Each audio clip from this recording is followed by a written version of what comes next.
A lot of this isn't going to make sense to you, and I'm sorry about that. I'm just gonna start at the beginning, with the house.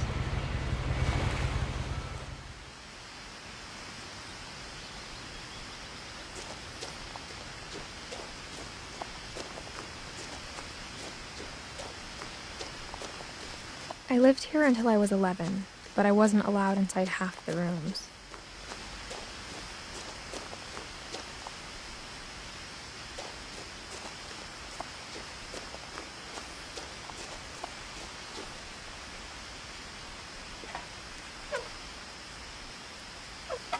Inside the mailbox were bills from 7 years ago, marked urgent, open immediately.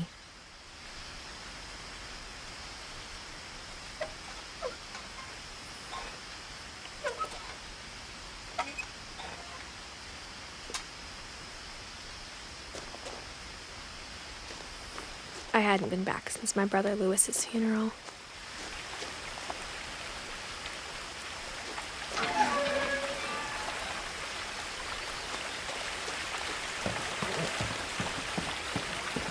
In her will, my mother left me a key, but didn't tell me what it unlocked. Maybe she thought I'd know. Or she thought that the mystery would be enough to bring me back.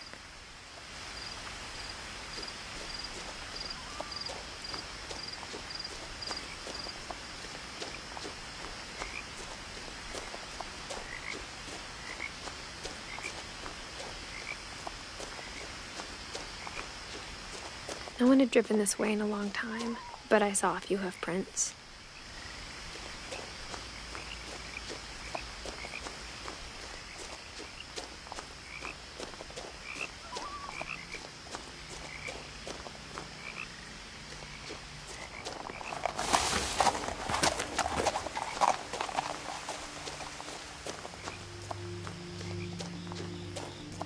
The truth is, even after I inherited the house, I never thought I'd come back to it.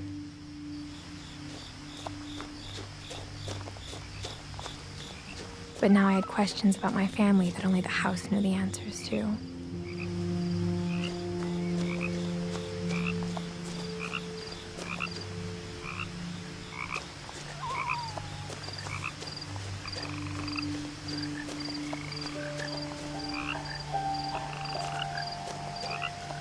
The house was exactly like I remembered it, the way I'd been dreaming about it.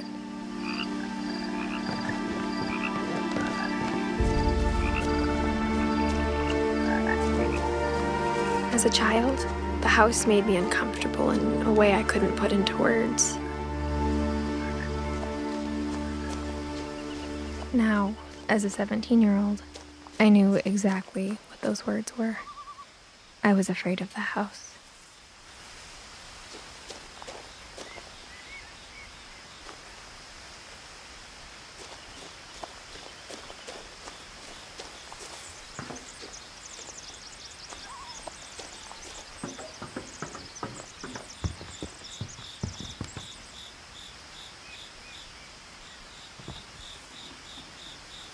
I hoped the key might unlock the front door. It didn't.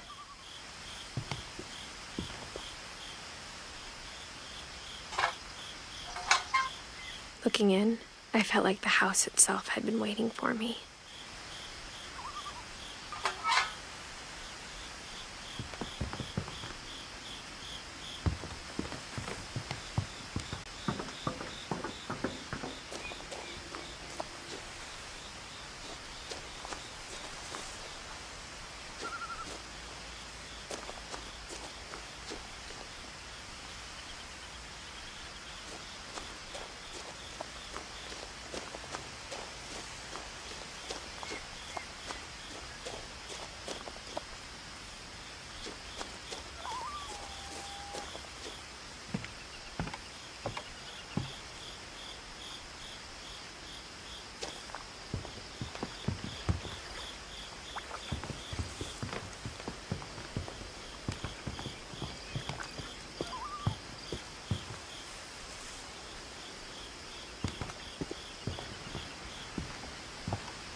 Crawling through the doggy door used to be a lot easier when I was 11.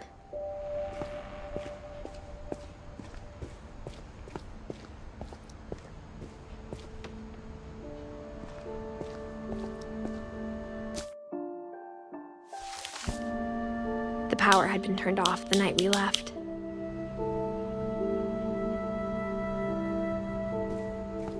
For the first time in years,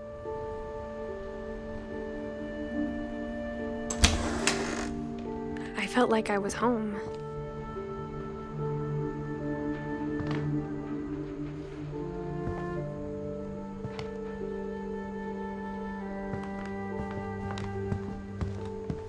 But instead of a family, there were just memories of one.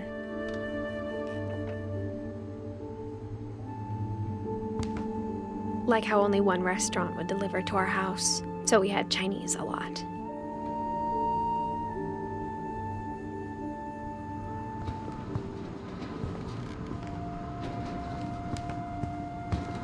Nothing in the house looked abnormal. There was just too much of it, like a smile with too many teeth.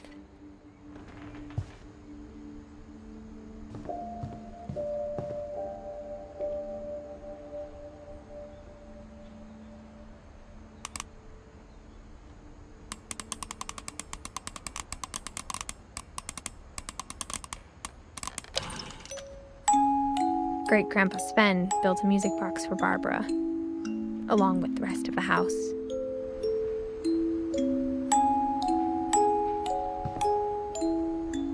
Mom always told me to stay out of the basement, so I wasn't too surprised when the key didn't fit.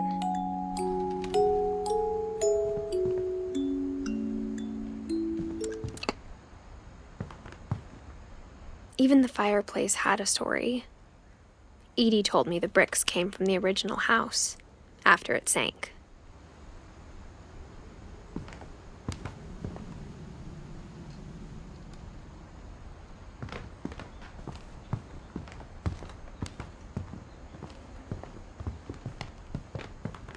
The table was still a wreck from the night we left.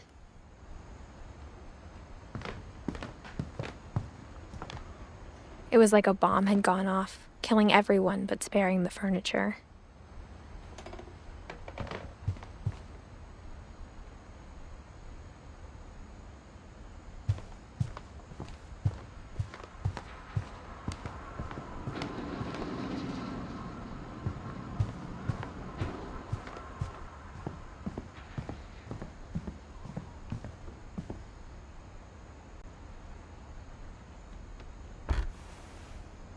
Edie told me once that every Finch who ever lived is buried somewhere in the library.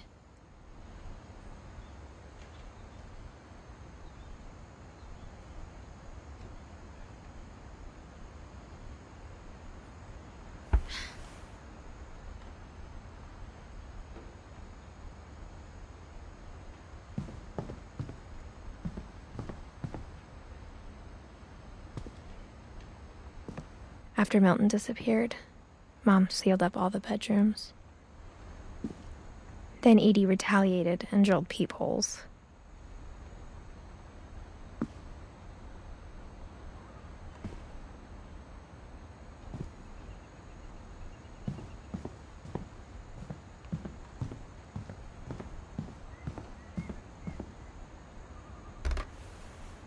My Grandpa Sam spent 7 years sharing a room with his dead brother, Calvin.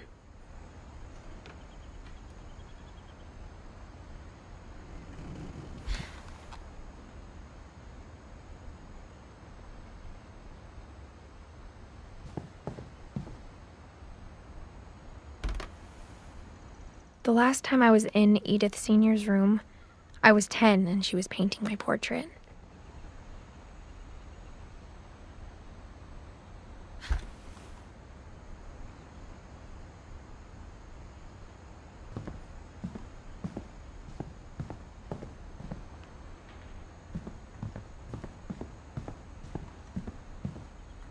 I spent a lot of time playing in Great Uncle Walter's room. I think my mom sometimes regretted not sealing it up.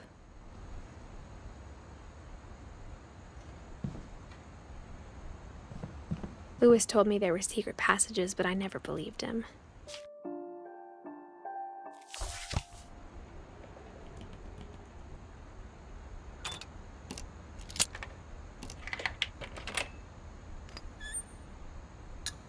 Turns out, my mom was really good at keeping secrets.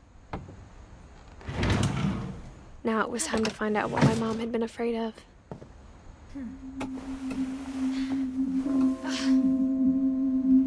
Reading this, maybe it sounds like I had a plan, but I had no idea what was behind that door.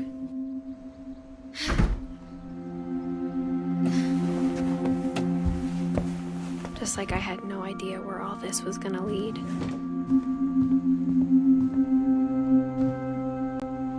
I got the sense Edie had spent a lot of time here, before my mom sealed the doors.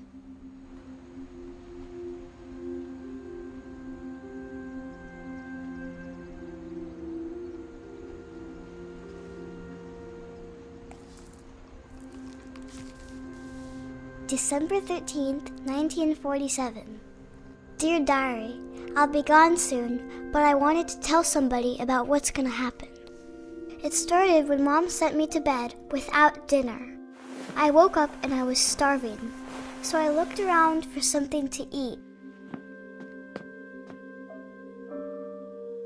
The gerbil food was dry, but I didn't mind it.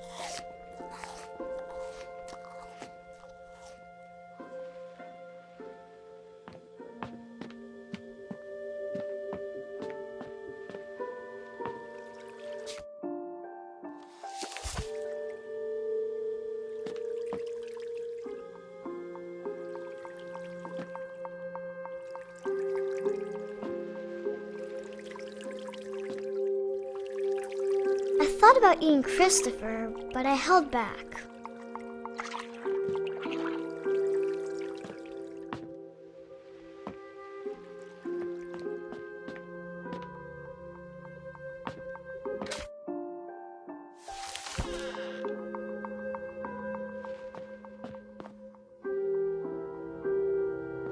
I kept eating and eating.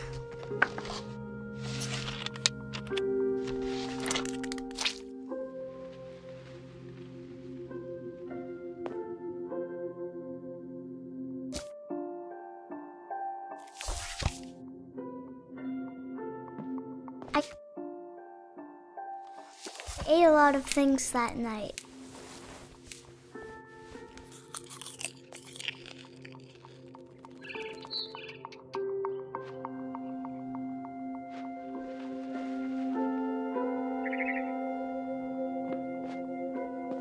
Then I heard chirping outside my window. It was a barn swallow going back to her nest. I reached out for her.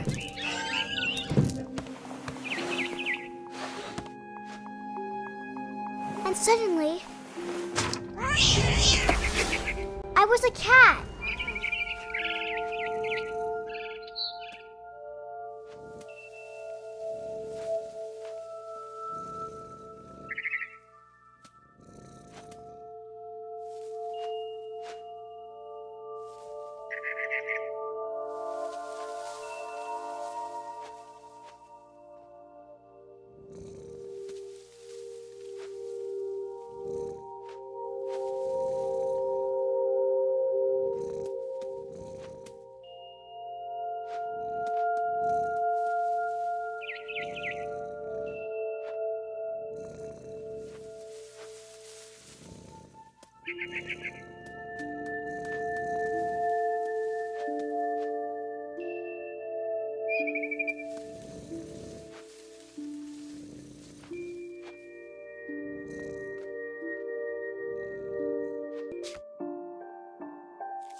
I tried to be quiet, but the bird was really scared.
Mom and Dad didn't even look at me.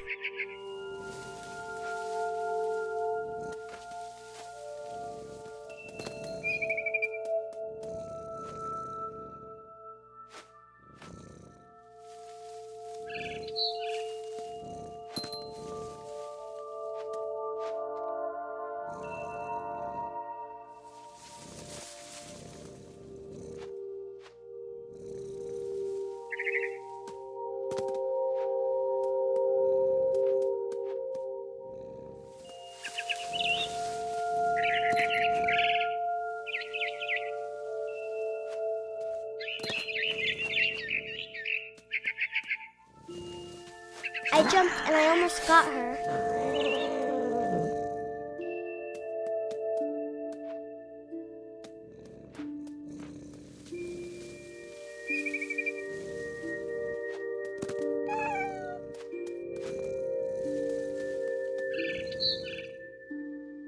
I could tell she was getting really tired.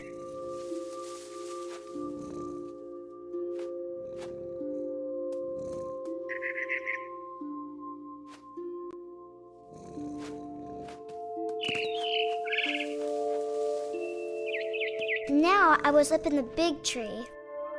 I promised Dad I wouldn't climb it anymore. All I cared about was eating that mama bird.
I gobbled her up. And suddenly, I was an owl. First, all I heard was the wind. Then I heard little teeth nibbling in the grass.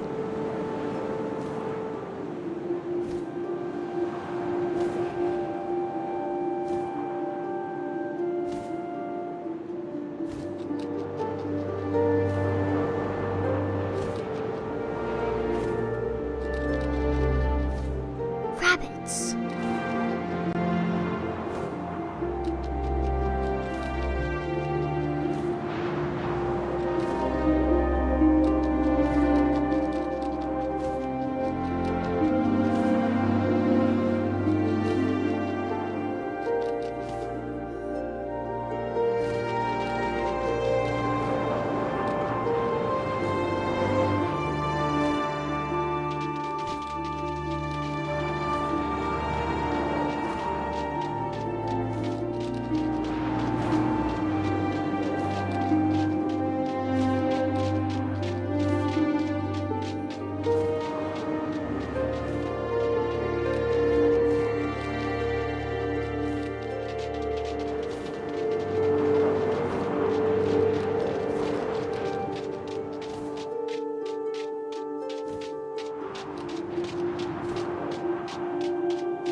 I imagined his face looking up and seeing mine through my talons. I swallowed him up, and I didn't chew one bit. Then I flew off to find something bigger.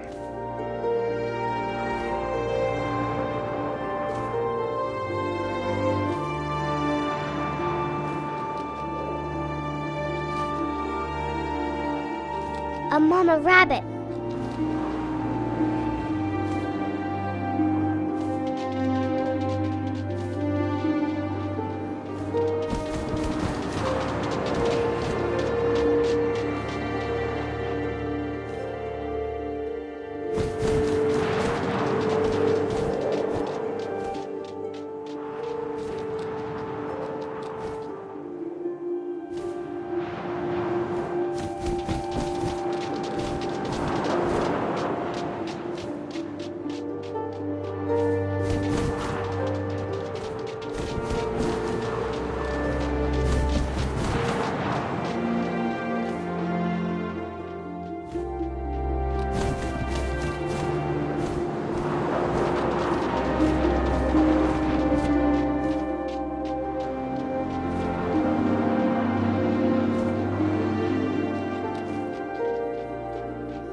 She was almost too big to carry.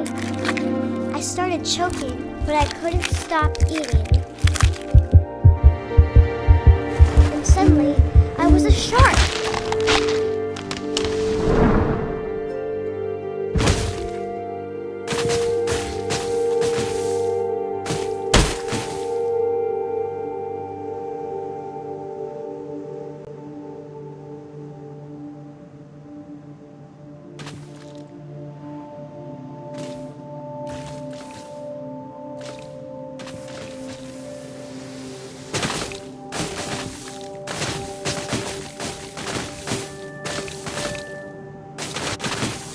I rolled off a cliff and into the ocean. Now, I was hungrier than ever.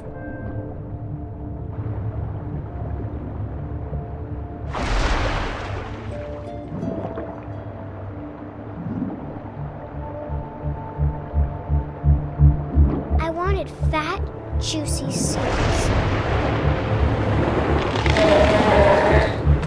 I tore off her flipper, and it tasted really good.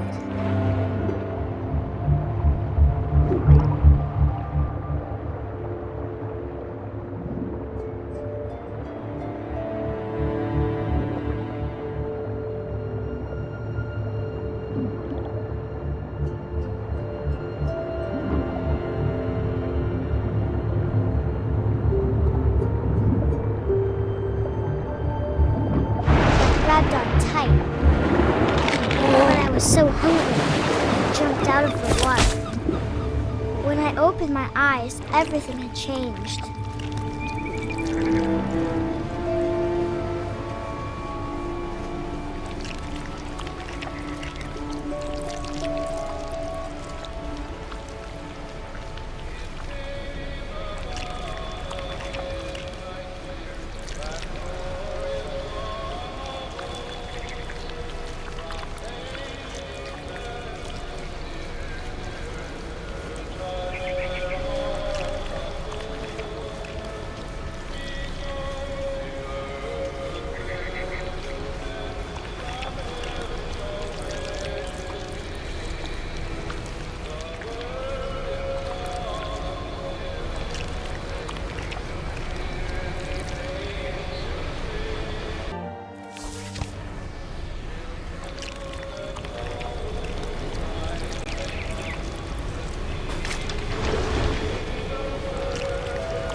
now I was a monster and I smelled people everywhere.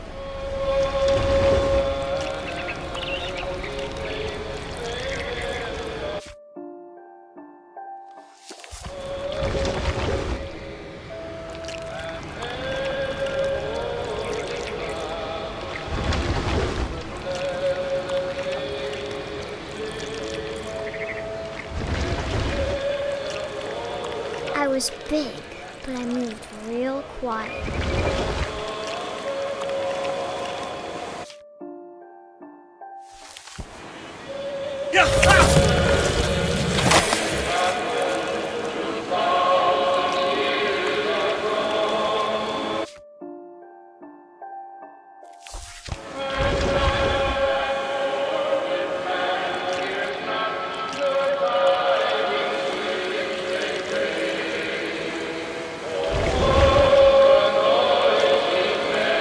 I wanted to stop, but also I didn't.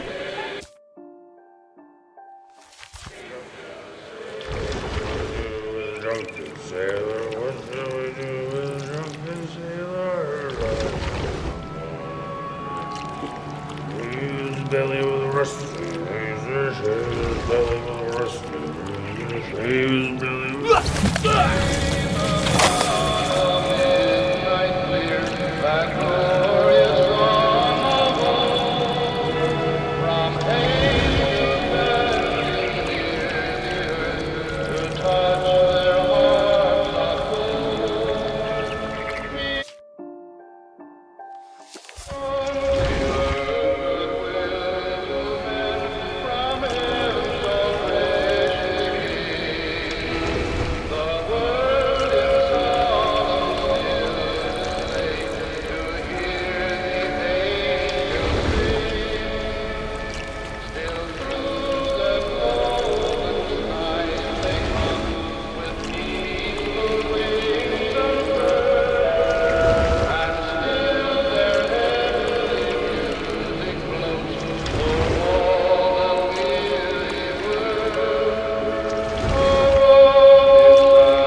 hungry. And to cross the water, I smelled something new. Something I had to have, so I swam towards it.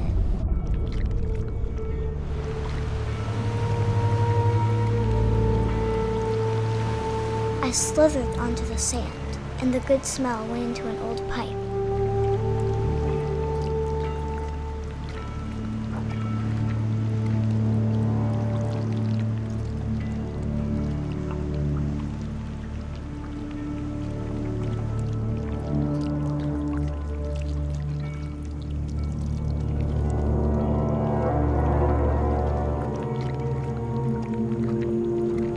I got closer and closer.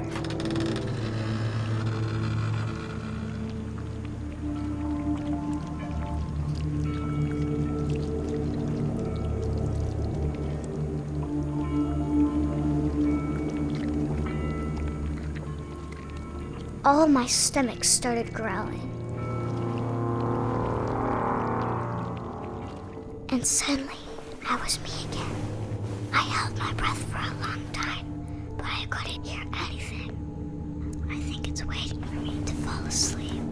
But it's not going to wait much longer. It needs to feed, and we both know I will be delicious.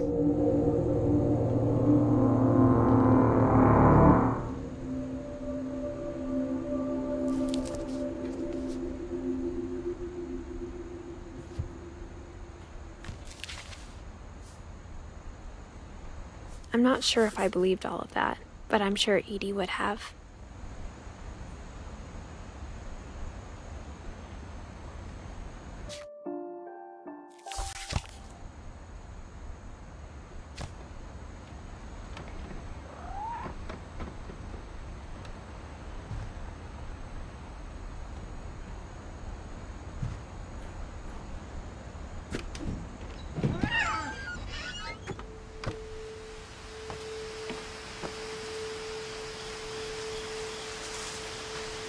This will be obvious later, but my mom never told me any of these stories.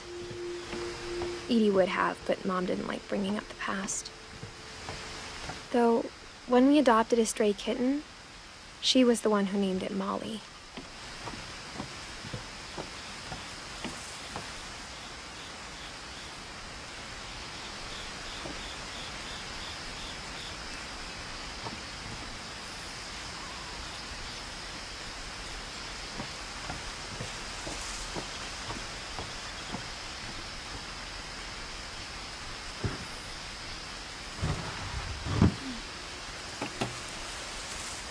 I spent a lot of time in Great-Grandma Edie's room.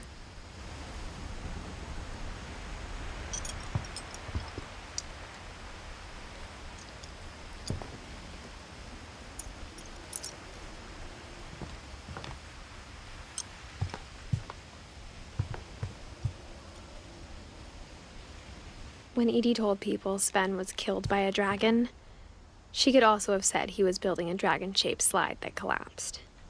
She could have, but she didn't. Even in her 90s, sometimes Edie seemed a lot younger than my mother.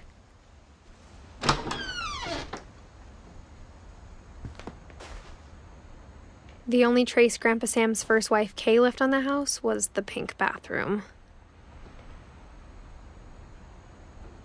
It was a pretty big trace.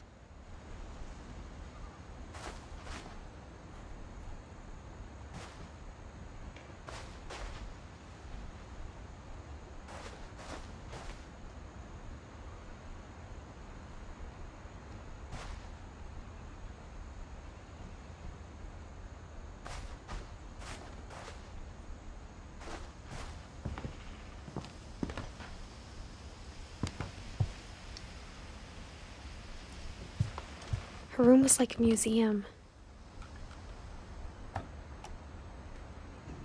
For 500 years, the Finches have been famous throughout Norway for their fortune and misfortune.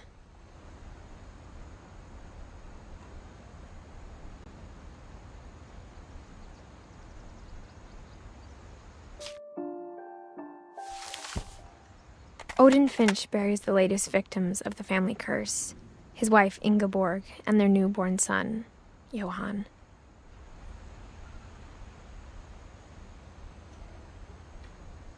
On January 7th, 1937, he set sail with his family and his house, hoping to leave the curse behind. But 40-foot waves off the coast of Washington send the house and Odin to the bottom of the sea. Odin's daughter Edie, with husband Sven and baby Molly, step ashore on their new home, Orcas Island. Odin Finch is the first to be buried in the new family cemetery. His daughter Edie is already dreaming of a new Finch house.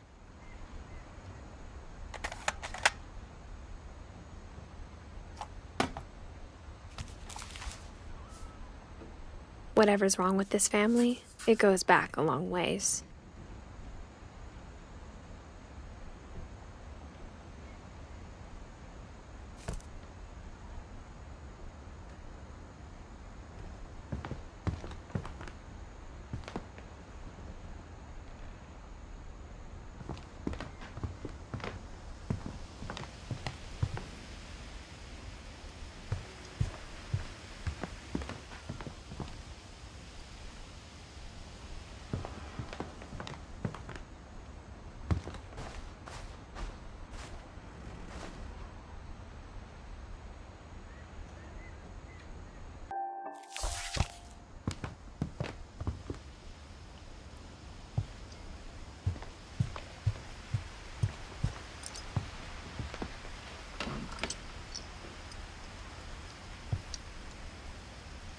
Louis died a week before we left, but Edie had already started to memorialize him.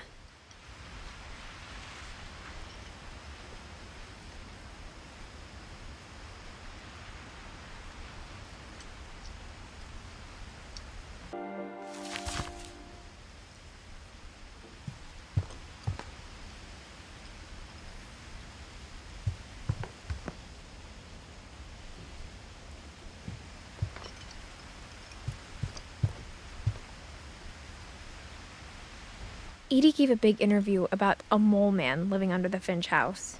My mom was furious. I hadn't thought of myself as Edith Jr. for a long, long time.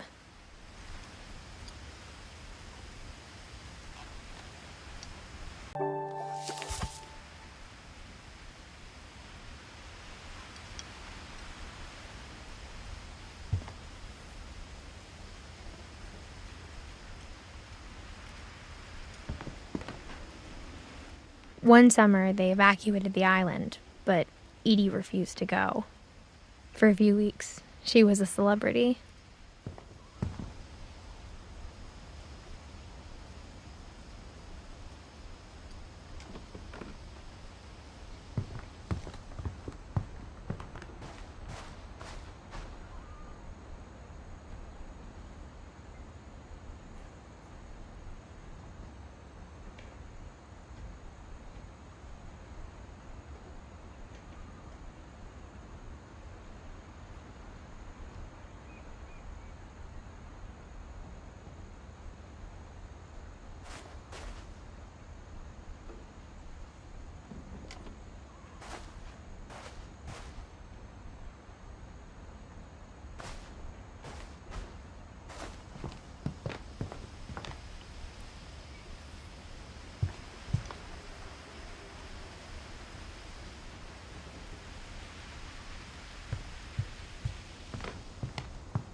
Edie knit me a new pair of gloves every year, just in time to replace the old ones.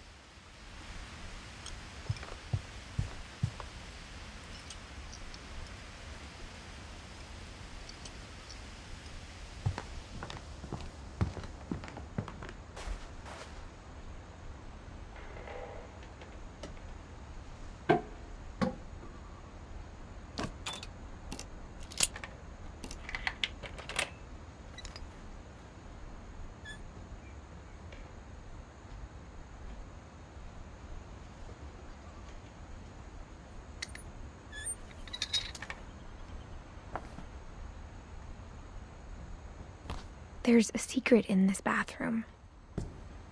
It's in the last place you would look.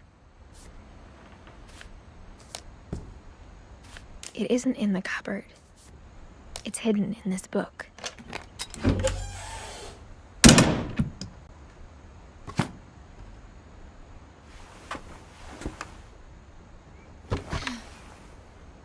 Sven gave Sam an old camera he'd refurbished. He never put it down.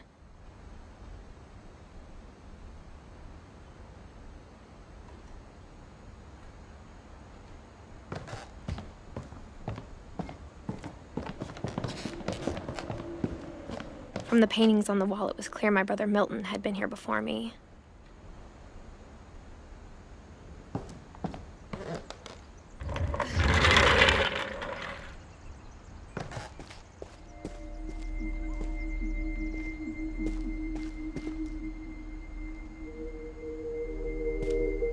I knew Grandpa Sam had a twin,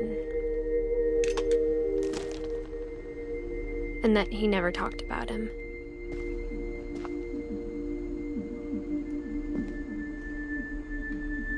I guess my grandpa didn't like history any more than my mom did.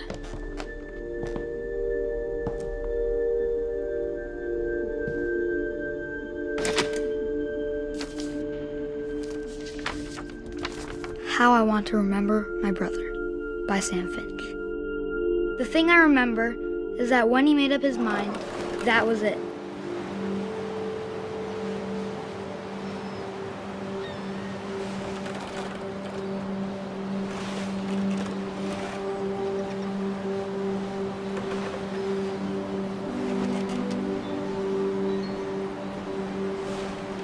My brother said he'd die before he ate another mushroom, and he did.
At Barbara's funeral, we swore we'd never be afraid again.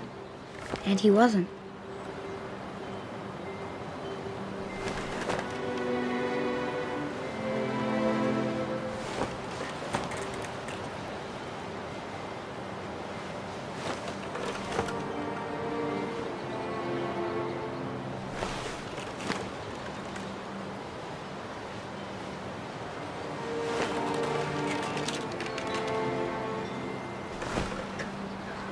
I think Calvin always wanted to fly. Sam! Calvin! Dinner's ready! Coming! But that day, he finally made up his mind to do it. I told him going around was impossible. Maybe if I hadn't said that,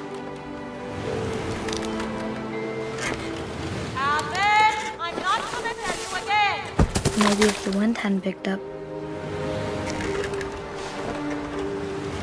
then maybe he'd still be here. But I doubt it.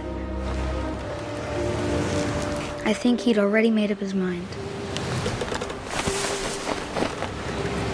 That's what I want to remember about my brother.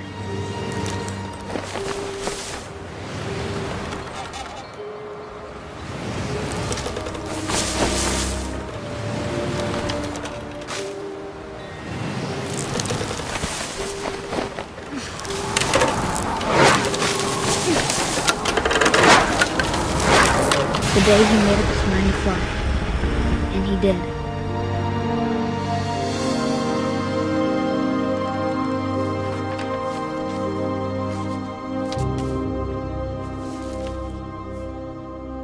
Calvin's story felt strangely familiar. When I was younger, I remember trying to do the exact same thing.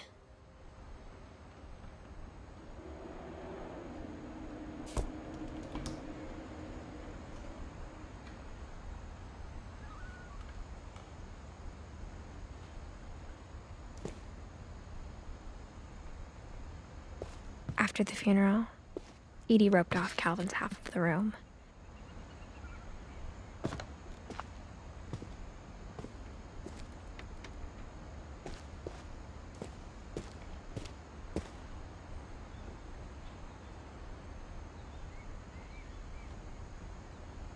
Mom said Grandpa Sam enlisted at 18 and never set foot in the room again.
The passages were a pretty tight fit.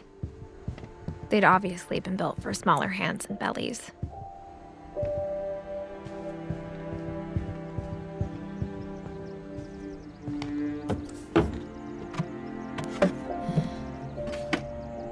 Growing up, I always thought of Barbara as a child star. I never thought about how hard it must have been for her afterwards.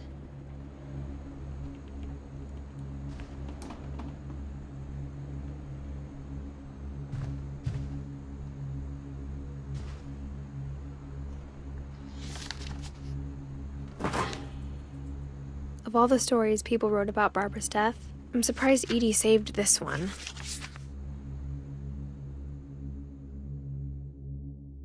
Old Jack here with another ghastly tale inspired by America's most unfortunate family. I'm calling it The Surprise Ending of Barbara Finch. As a child star, Barbara was famous for her scream. Now at 16, she was all washed up. A has-been. But in a lucky break, she'd been asked to perform her signature scream at a local convention for monster movie fans. It was just the boost her career needed. Unfortunately, her scream hadn't aged well. Getting better. I think you just need the right motivation. Her biggest fan and current boyfriend, Rick, was about to demonstrate when... Now that was a great scream. It was Barbara's father, Sven. He'd slipped into a table saw and had to be rushed to the emergency room. So Barbara got stuck babysitting her youngest brother, Walter. her convention comeback was cancelled. Okay, I'm hearing frustration, but I'm not hearing terror. What if I tried... A gang of hoodlums in Halloween masks have been terrorizing Orcas Island tonight. Police are urging residents to... That came from the basement. You're right! Also, I loved your delivery on that. Why is your basement door locked? Because my dad likes making puzzles and secret passages. There's a key hidden in the music box. The secret is to keep winding and winding until finally the key pops out. Thanks, babe. I'll be back in a sec. 20 minutes later, Rick hadn't returned. So Barbara went to look for him, right on cue. She reached for the music box.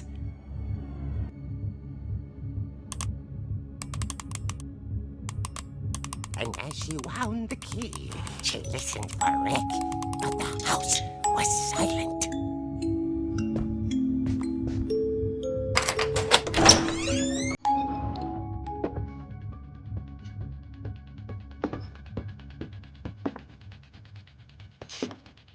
She found Rick's crutch and imagined the worst.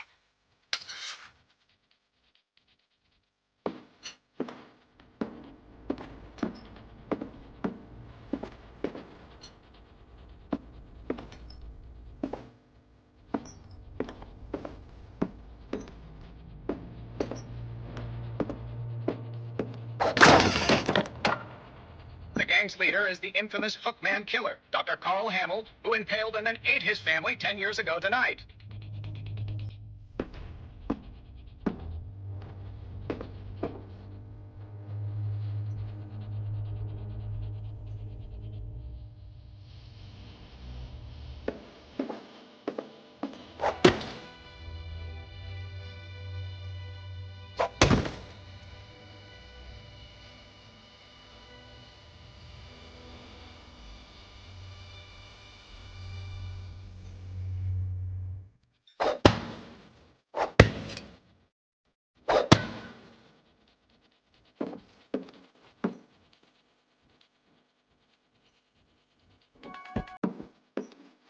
The fridge rattled and grew still.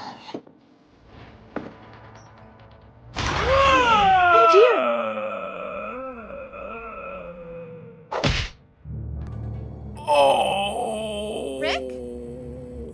Barb, relax. I was just trying to scare you to help you find your scream. Well, I'm not scared, Rick. I'm furious. Then act furious. All I'm getting from you now is that you're hurt and confused and you're... She threw him out, but she kept a little something to remember him by. Barb, have you seen my other crutch?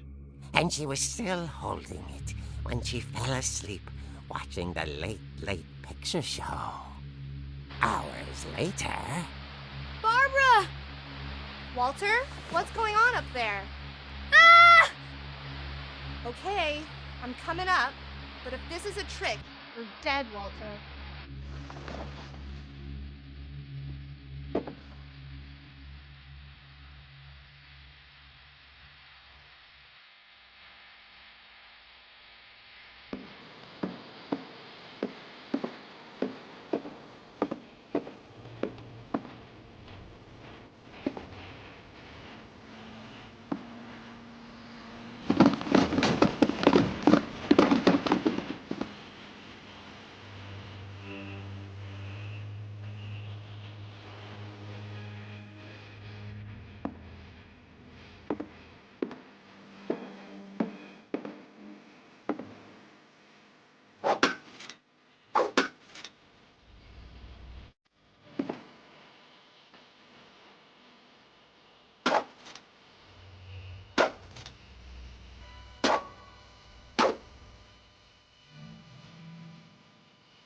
Walter vanished, but his bedside radio was still on.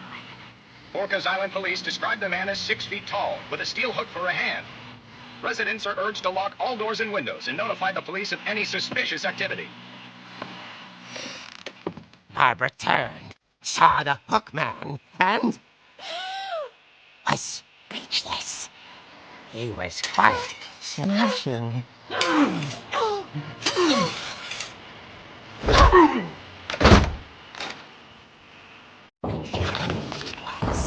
He couldn't get enough of Barbara. Okay, Barbara, there's gotta be another way out of here.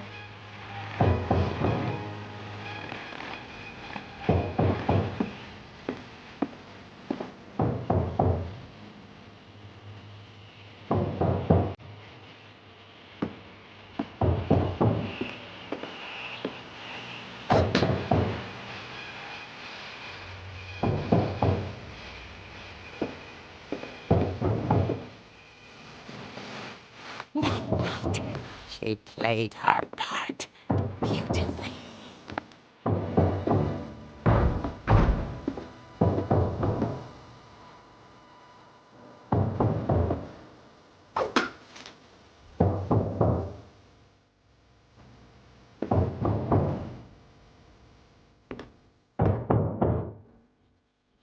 Molly's door hadn't been opened in years. The hinges groaned.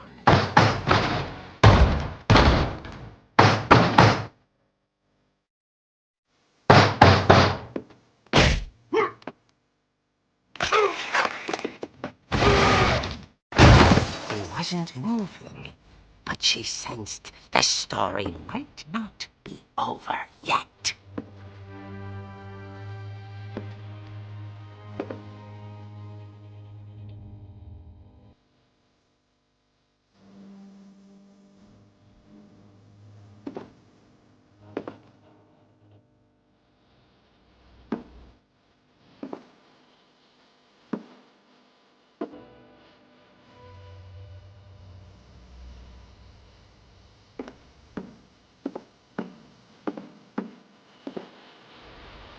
The hookman had vanished. She listened for his breathing, but all she heard was...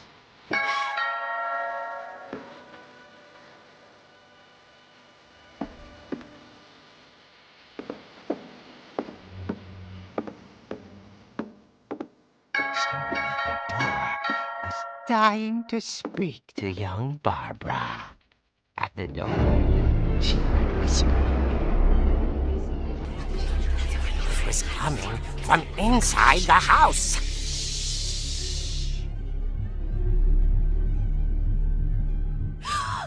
Oh dear. The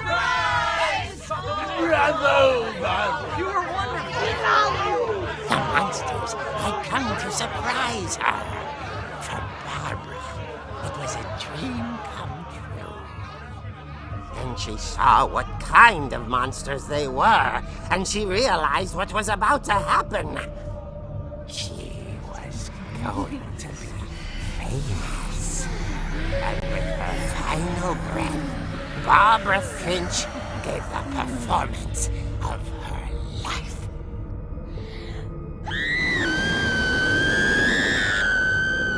I wasn't there myself, but I hear Barbara was magnificent. Poor girl. She had a taste for stardom. But unfortunately, so did her fans. Of course, the police blamed it all on poor Rick, who disappeared the same night. And little Walter? Hiding under his bed the whole time. He took it all pretty hard, but that's another story. As for Barbara, tucked inside the music box is all they ever found of her. Her ear. Now that's what I call a real eerie tale.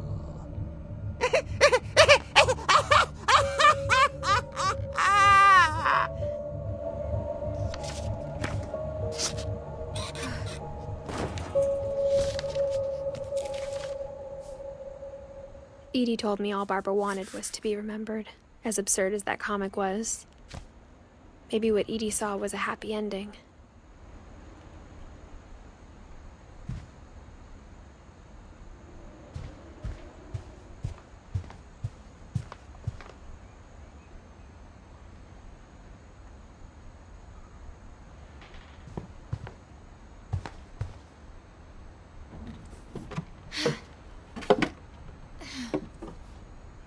I guess now I know why Mom didn't like me playing with the music box.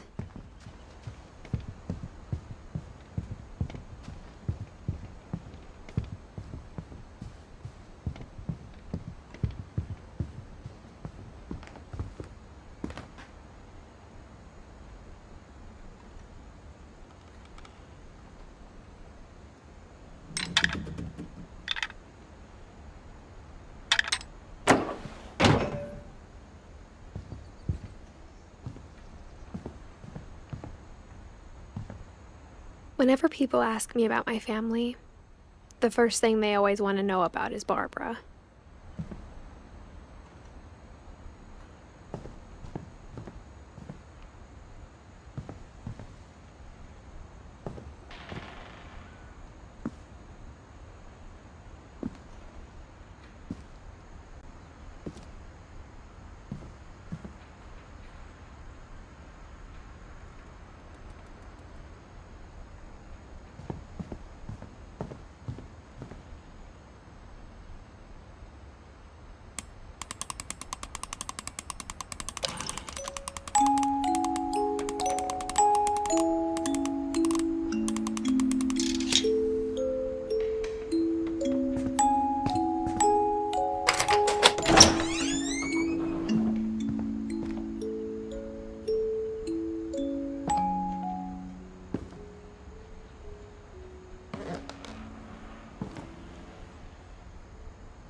Mom said the basement was off limits, unless I wanted another tetanus shot.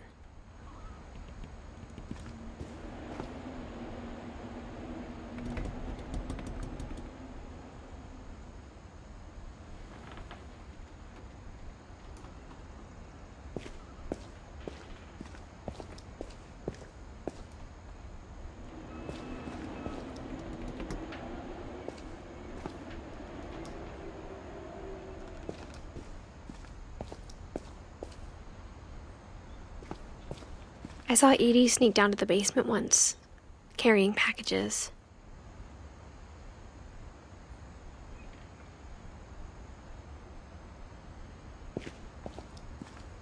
I thought maybe she was hiding presents.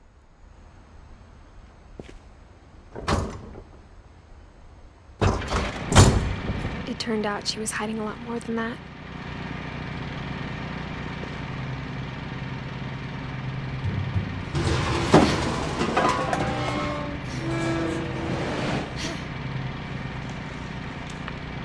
I remember asking Mom once about where Walter had gone. She said after Barbara died, he got as far away as he could. If there's a pattern in all these stories, I think it's that none of us has gotten very far.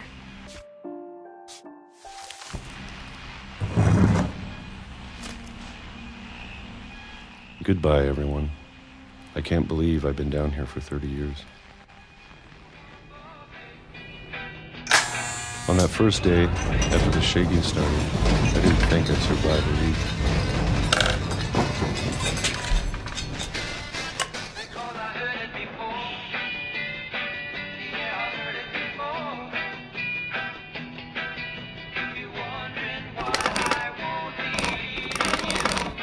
But after a few days, I settled into a routine.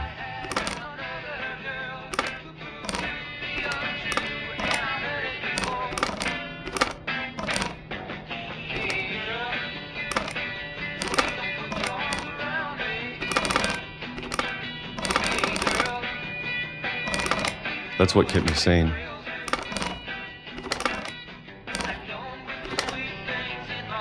Having a schedule, living for today. I always expected to be dead tomorrow. But if you wait long enough, you get used to anything.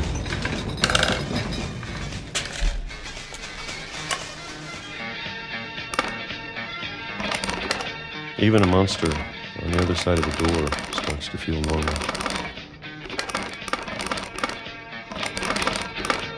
Almost friendly.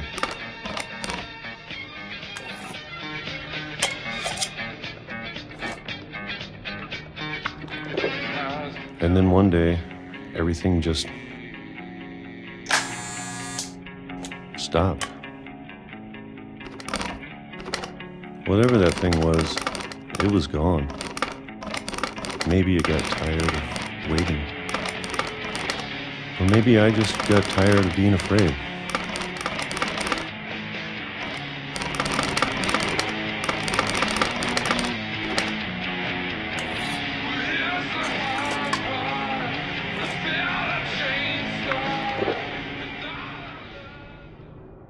It's been a week now, the longest in 30 years.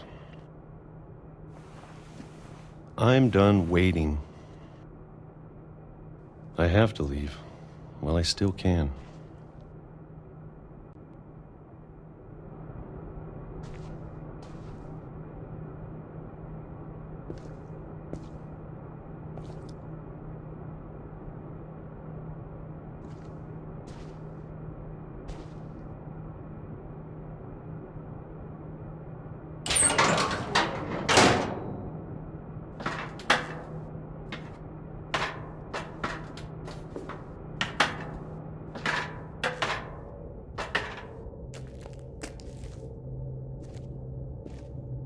I know it's out there, somewhere.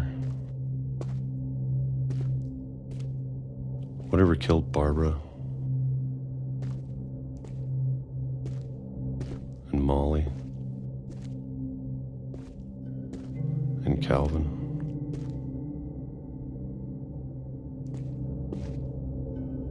Maybe this is all a mistake. But I need to stop living the same day, even if it kills me.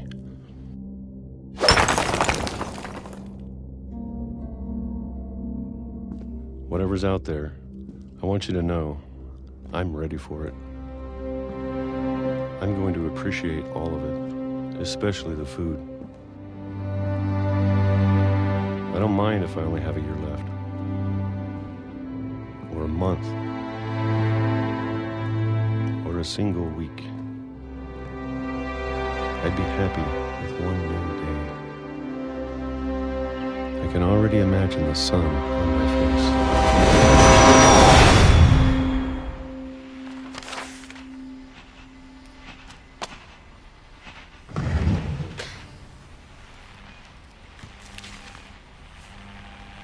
Walter died when I was 6.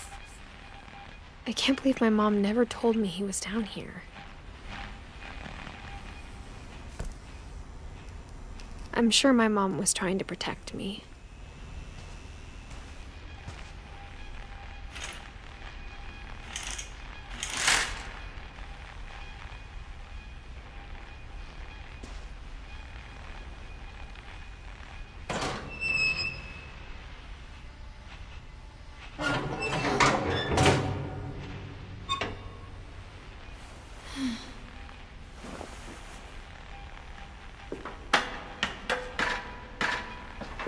Maybe she was afraid I'd end up like Walter.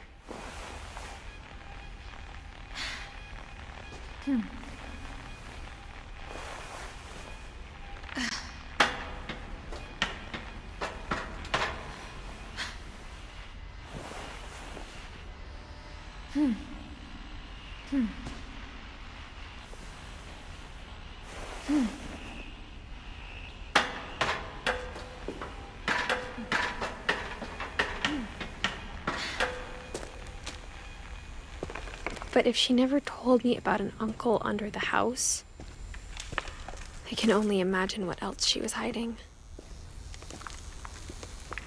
I don't want to make the same mistakes she made, trying to bury something that's still alive. Now that there's only one of us left, or maybe two, I thought it was time I heard the stories for myself and found out what happened to everyone else. But now I'm worried the stories themselves might be the problem. Maybe we believed so much in a family curse, we made it real.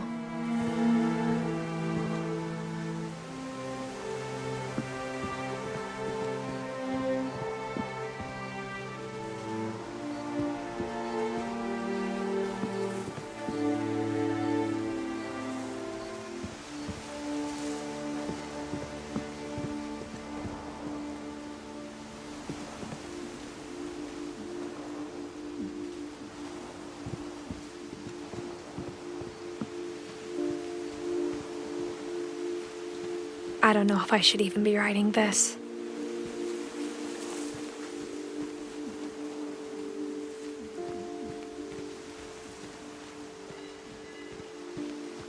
Maybe it'd be better if all this just died with me.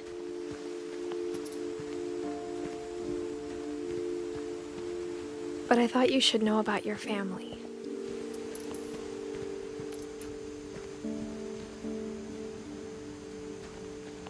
And the history you're a part of.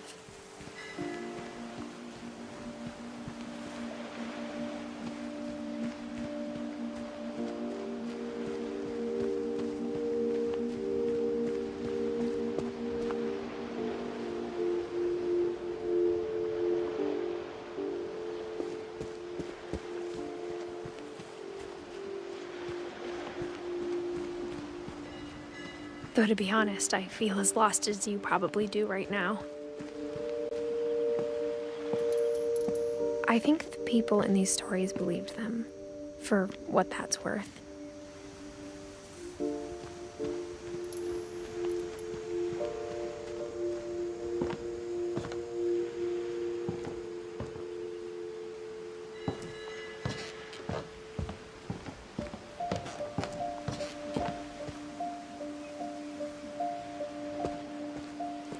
And when you look at the house, that history of imagination and stubbornness and madness, any of it seems possible.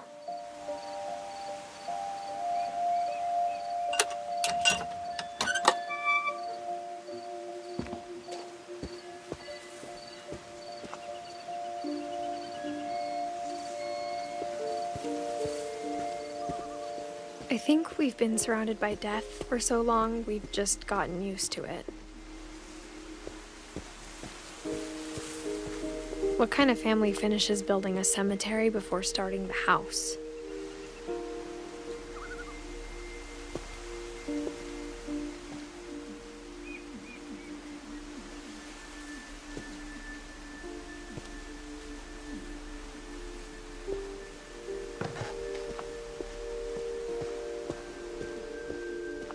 It's embarrassing for me to admit this, but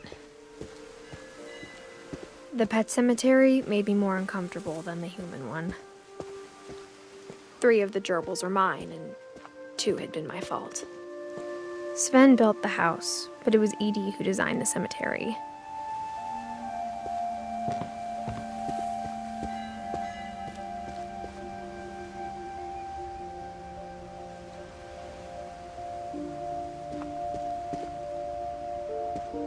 I'm sure Odin's monument had been Edie's idea.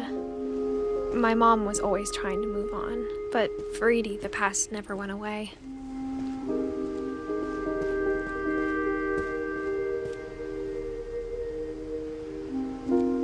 She could see it poking out of the water at low tide.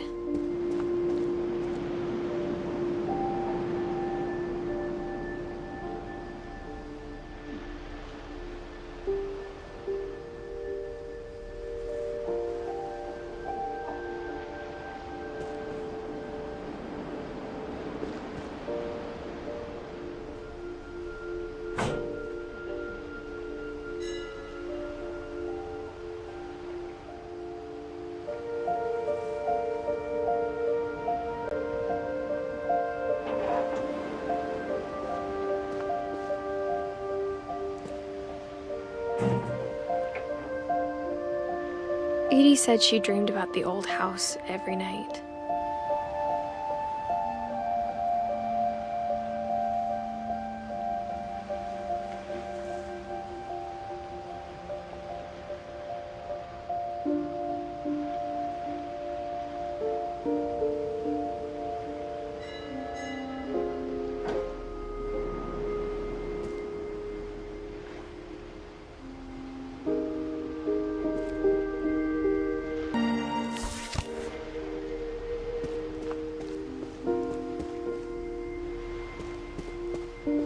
Edie's side was always easier for me to understand.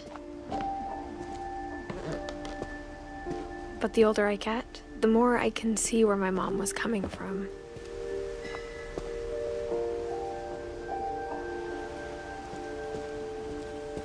Her dad had been pretty strict, but it wasn't enough to save her brothers. She was just trying to do better.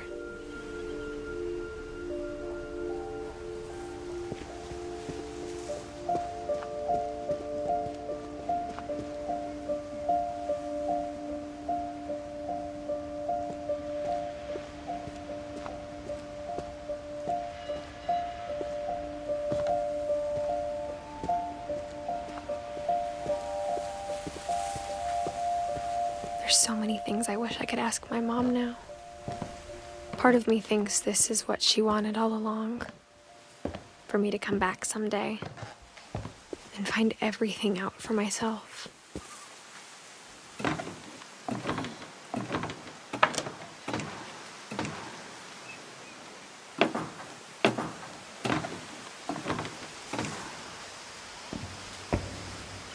But looking back on it now, if she told me there was going to be so much climbing, I never would have come when I was 22 weeks pregnant.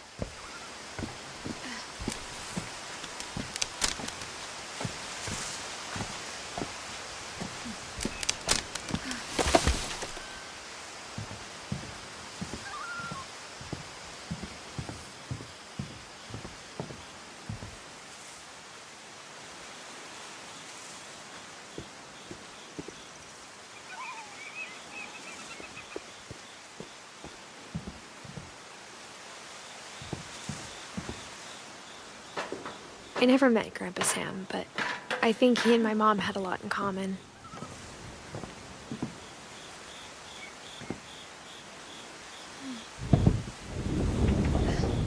They were both pretty intense.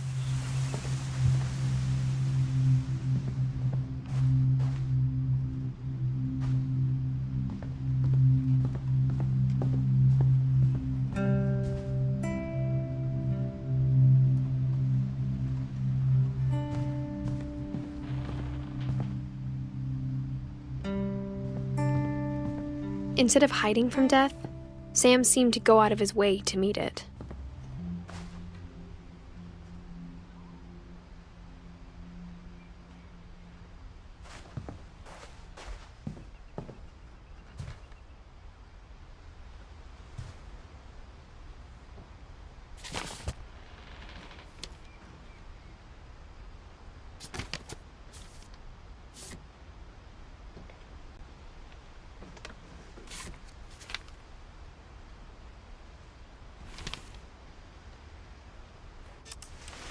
Dawn, I promise, you'll never forget this weekend. Yes, sir. These memories are gonna last a lifetime. Am I gonna have to shoot anything? It's a hunting trip, Dawn. Shooting is strongly encouraged. Shouldn't we be leaving? Just want to get a shot of you, Dawn, then we can take off.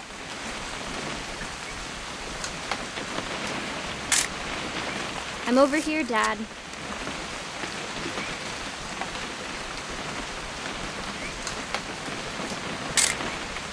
Just need to get a shot of you, Dawn, then we can hit the road.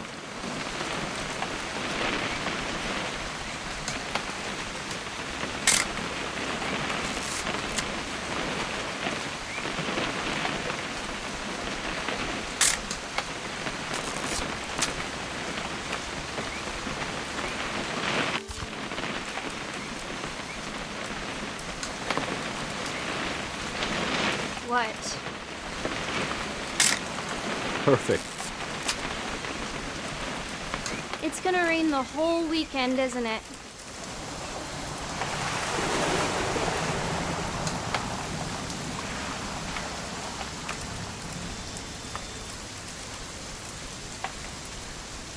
Please just take the damn picture. Hey, language. I will never forget this weekend, Dad. That's the spirit. Smile, Dawn. Okay, got it. I'm gonna take some pictures, okay? Just be careful. That camera's older than you are.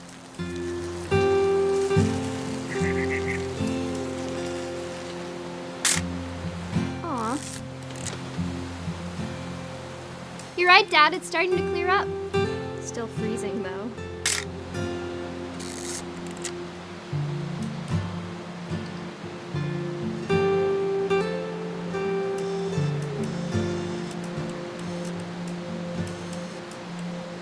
Definitely should not have drunk all that coffee.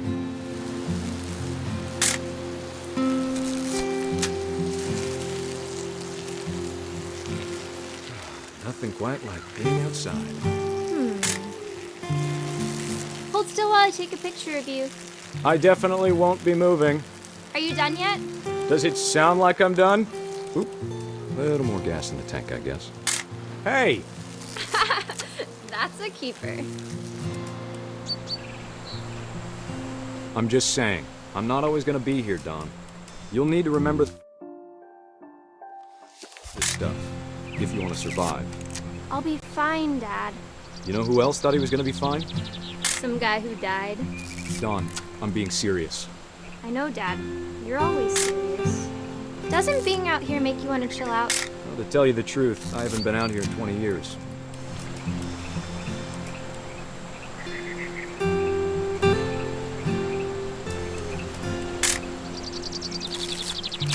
Last time I was with my brother Calvin.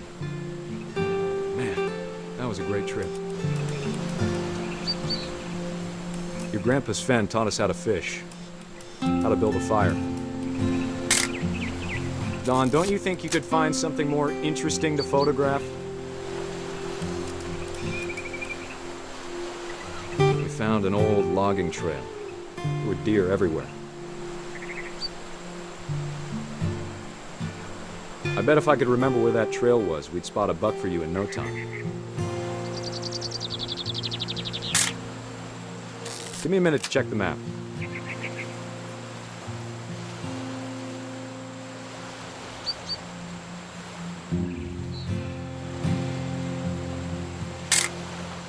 You don't need to waste any more film on me, kiddo.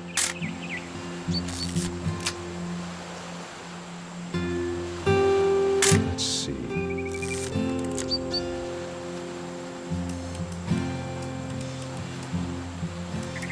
Maybe.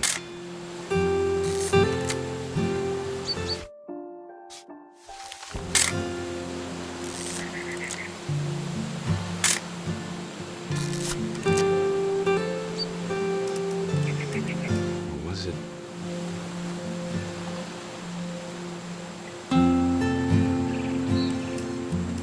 Dad! Good eyes, Dawn.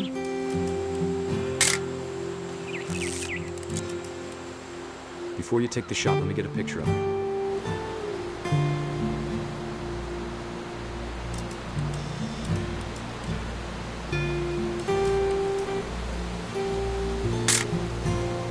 Dad, I... Just breathe. Turn off your imagination.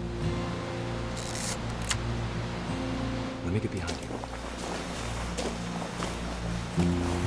Do I have to do this? Dawn, you don't have to do anything.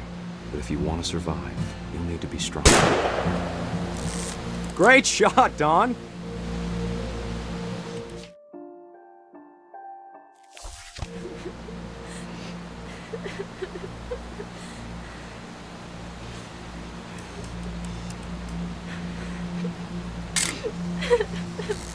I'm proud of you, Dawn. Always remember that, okay?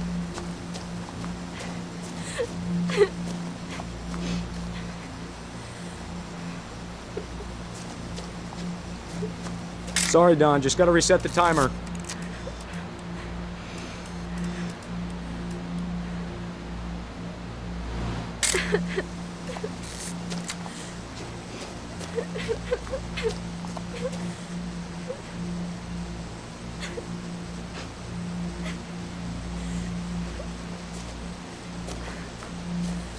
Dad, it's twitching. I think That's it's totally so... normal, Don. Just focus on the camera. Try not to think about... Dad!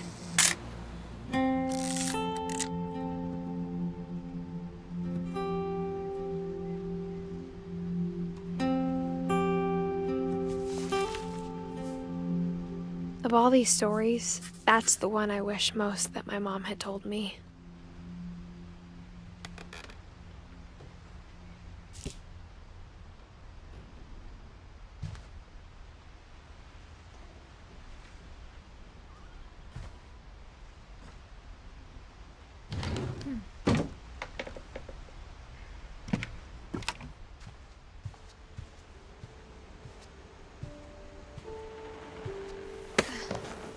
After Sam died, my mom and Edie got really close. They'd both lost a lot.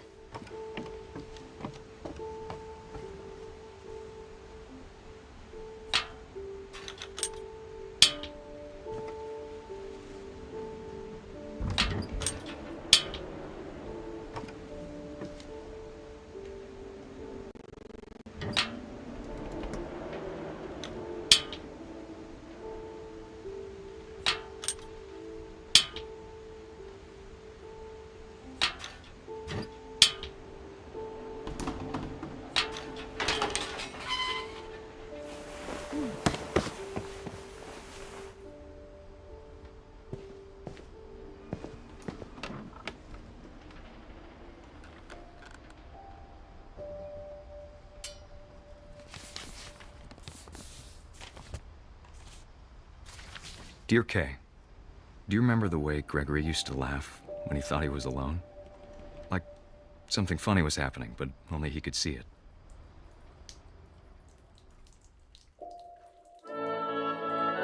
I think he saw things the rest of us don't.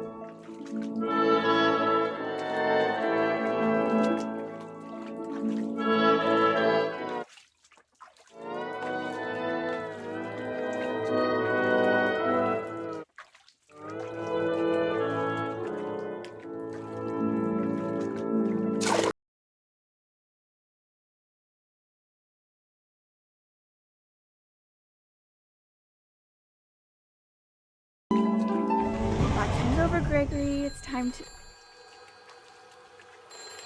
Hold on, sweetie. Hello?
Gregory? I know you did everything you could. Maybe if I hadn't called that night. Damn it. Hold on, I don't want Gregory to hear this.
I'm sure he's happy. And he'd want you to be happy too. Good luck, Kay. Love, Sam.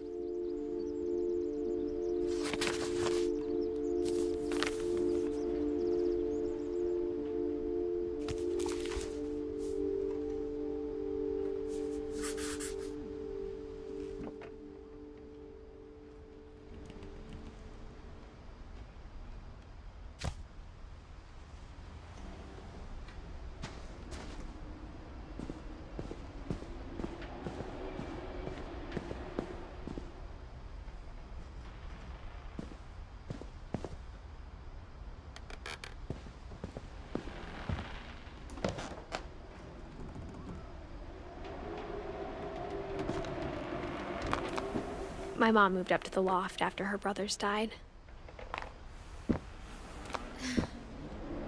At the time, it was as far away as she could get.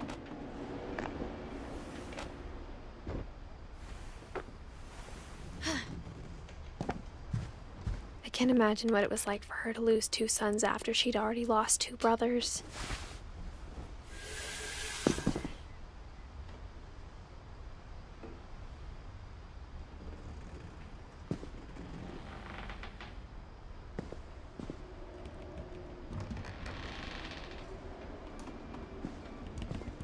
I can't imagine my mom ever writing poetry, and yet...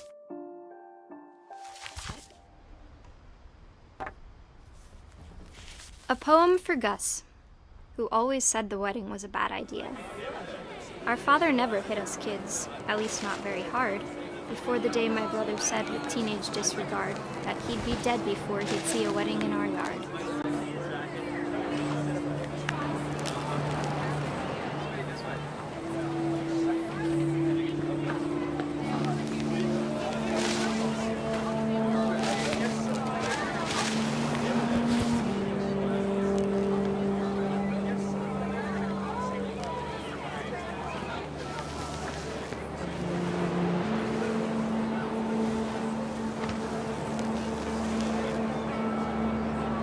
father made him come, of course, but Gus stood far apart, just flew his kite and bottled up the storm inside his heart.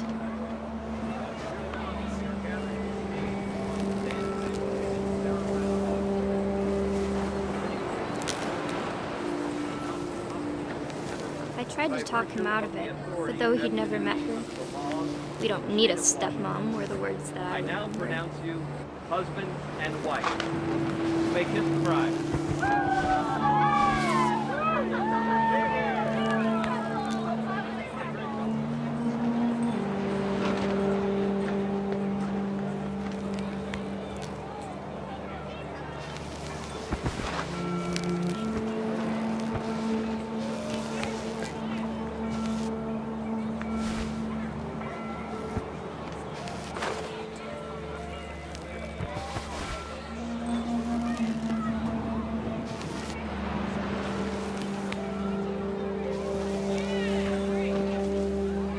When the time for photos came, Dad ordered him to come here.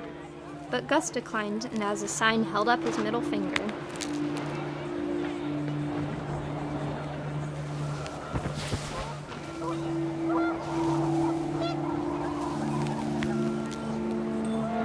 The wind picked up, and panicked geese appeared and quickly went. But all the humans did that day was go inside the tent.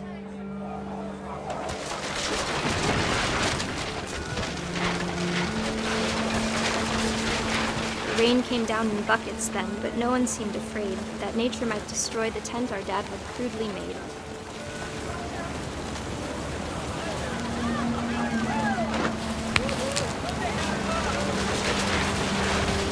The thunder sounded much too close and full of angry power.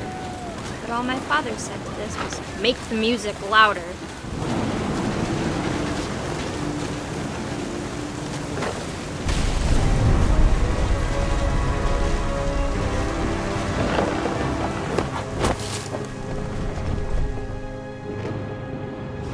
I wish that I could truly say I thought about you on that day.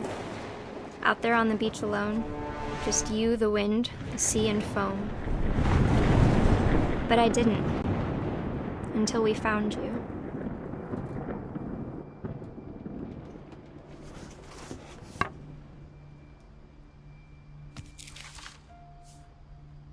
She never talked about him, but Mom told me once if I was a boy, they were going to name me Gus.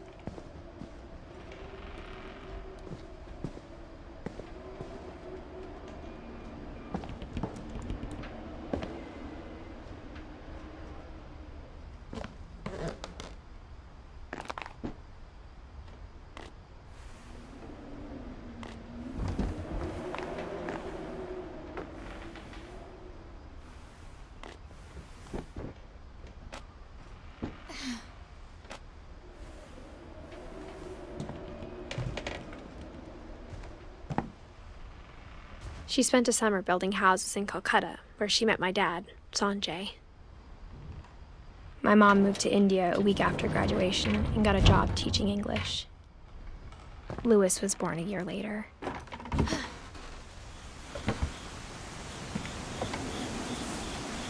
When my dad died, I don't think Mom knew where else to go.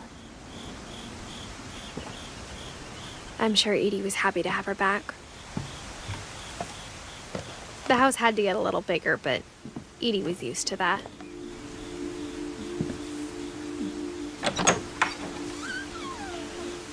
And for a while, things were good. Almost normal, but it didn't last. The beginning of the end was Milton's 10th birthday, when Edie gave him a castle.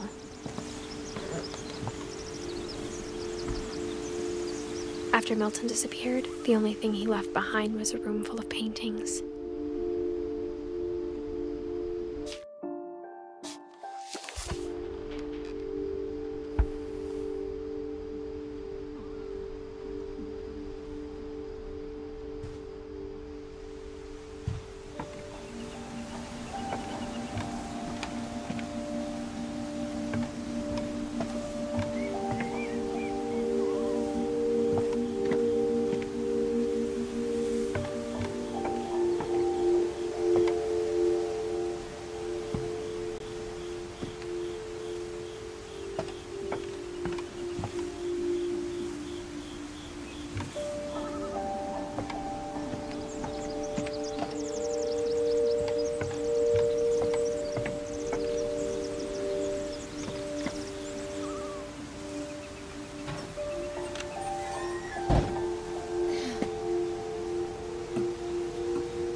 Milton Finch in The Magic Paintbrush.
I was 4 when Milton disappeared.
Mom spent months searching for my brother. Then she sealed the doors.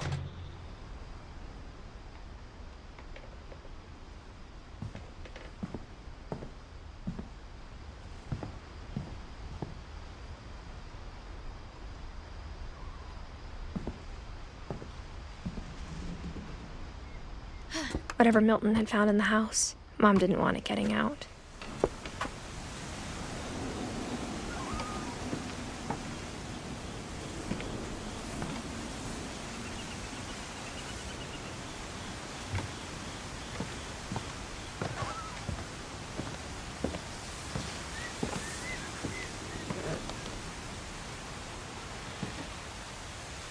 Mom definitely blamed Edie, but I think Louis blamed himself. After he graduated, he just spent more and more time in his room, until Mom got him a job at the cannery. Everyone always told me to stay out of Louis's room, except Louis.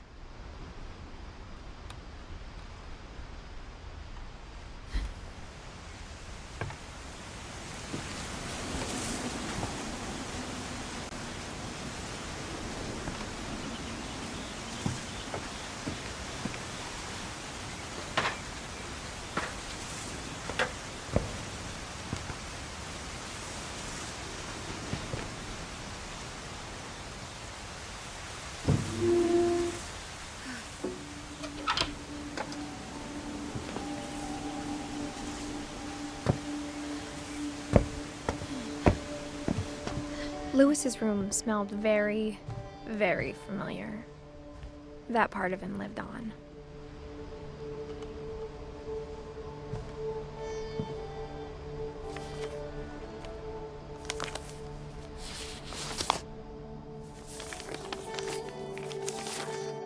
Dear Mrs. Finch, as Louis's psychiatrist, I can understand your desire for an explanation. As I see it, the trouble began in January, shortly after we convinced your son to seek treatment for substance abuse. Newly sober, I believe Louis first noticed the monotony of his daily life.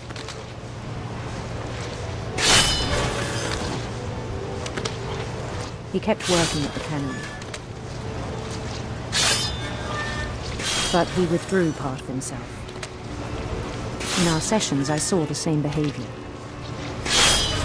His mind began to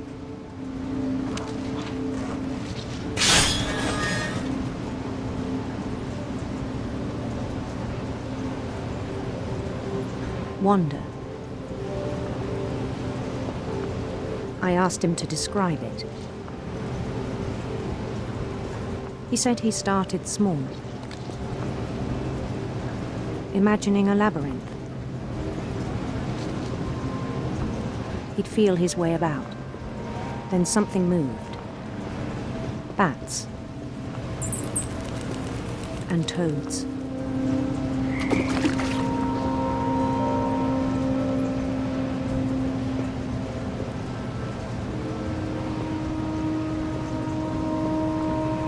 And things that have not names. He knew it was all in his head.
He took it very seriously.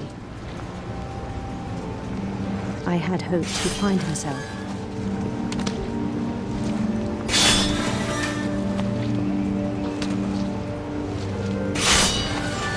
But he found something more.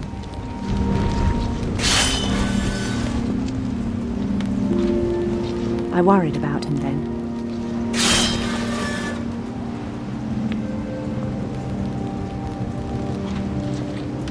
Daydreaming at the cannery.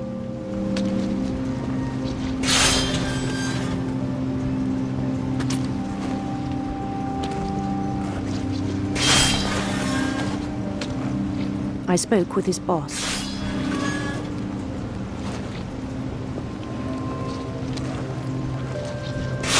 But he said Lewis had become a model employee.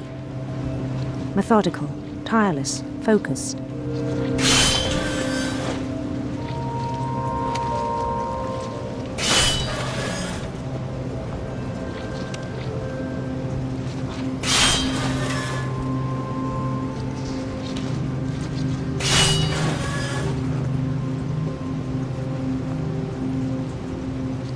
Like a whole new Lewis.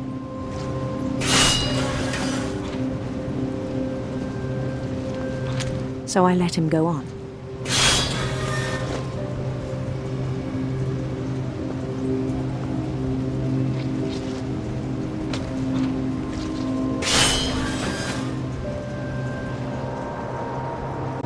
I even encouraged him.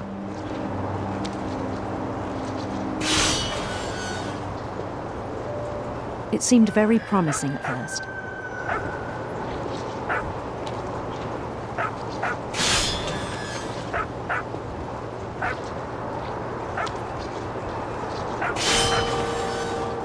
He told me he'd made a new friend.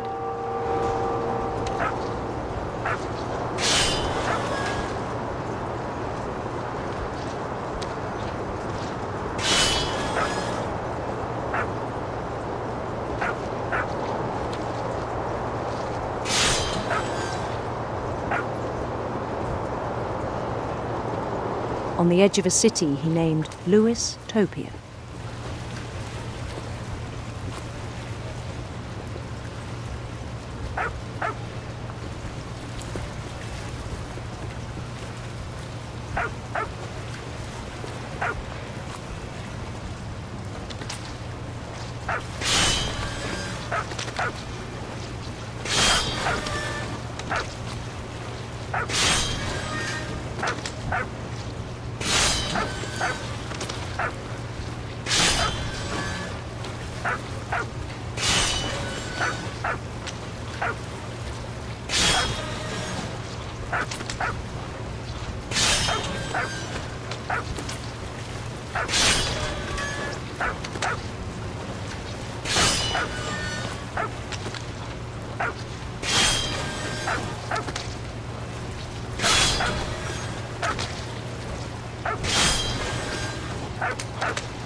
He built the city up slowly, brick by brick.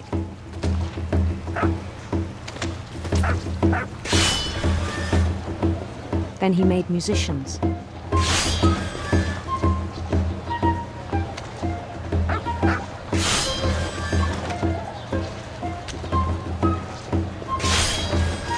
And songs for them to play. He talked about starting a band.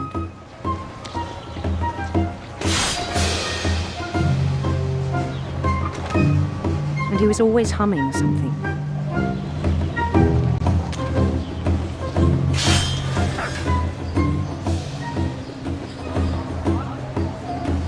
Every day his imagination grew stronger.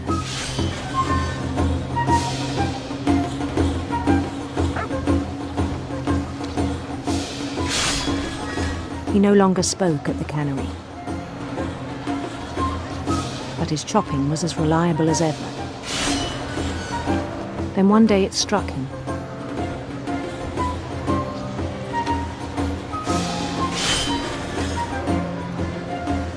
That all the cheering crowds, even the stones under his feet, were all in his imagination.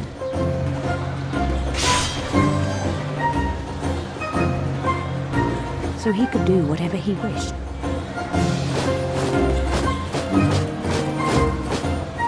He held an election for mayor.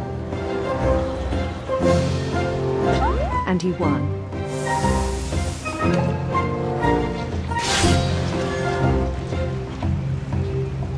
They begged him to stay, but his mind was already wandering. It became a game for him.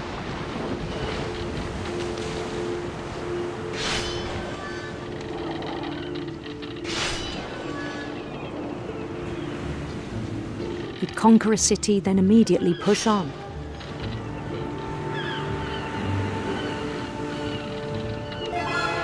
New Louisville.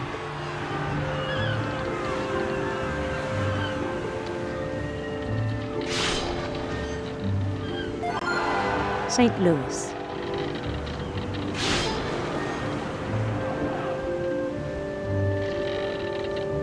He started drifting away from our reality.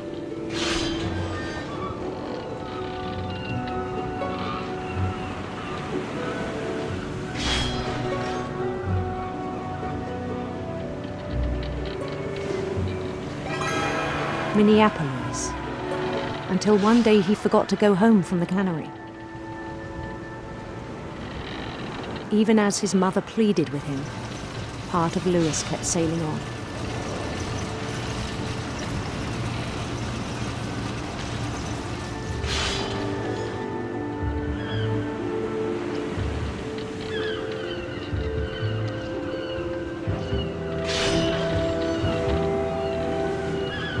In Lewisburg, he heard rumors of a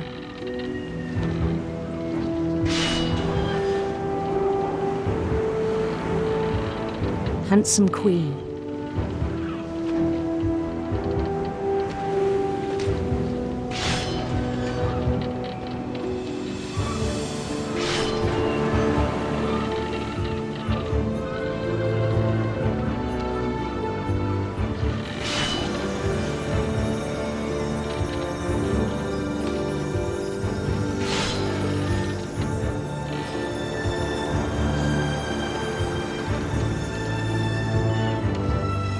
The queen was on her own quest for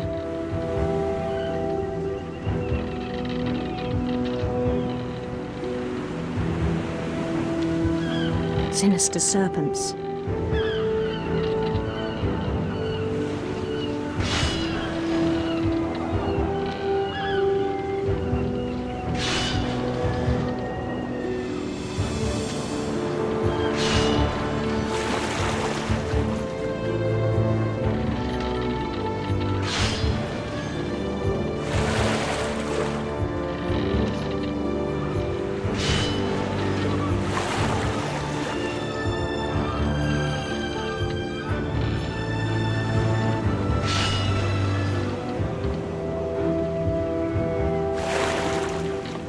He followed the sound of her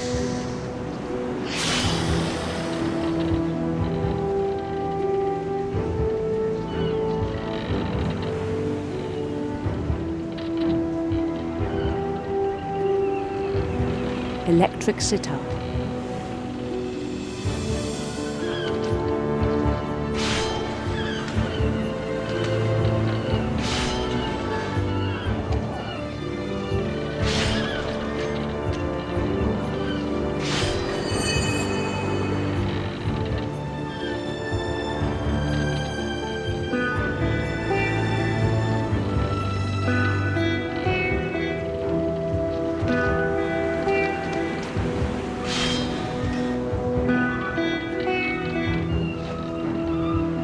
His chase led him to a golden palace east of the sun and west of the moon. Even then, his logic remained sound.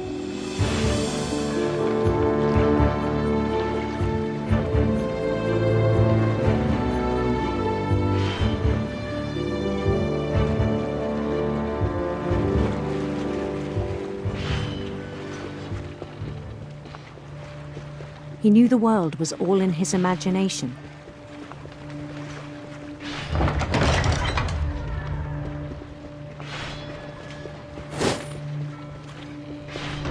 But he was so proud of having created it.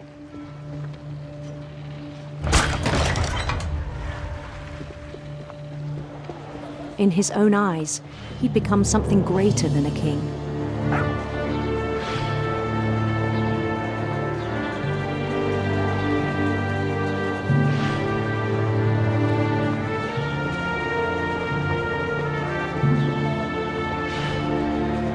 For someone who'd never known success in the real world, I think it was overwhelming. And then it struck him that the real Lewis was not the one chopping salmon, but the one climbing the steps of a golden palace.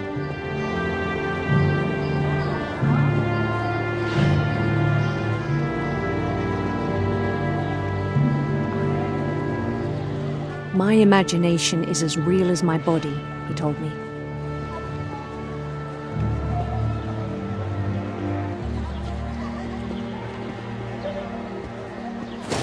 It was hard to argue with him.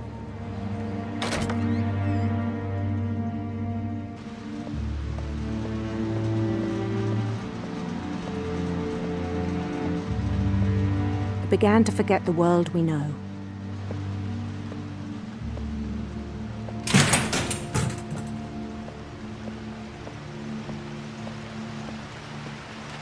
I think it pained him to remember Lewis, the cannery worker.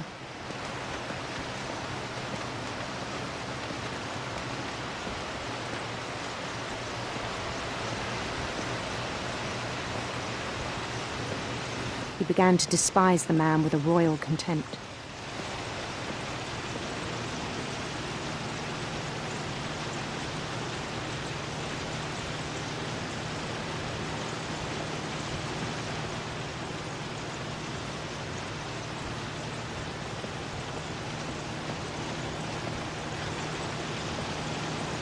I still thought I could save him.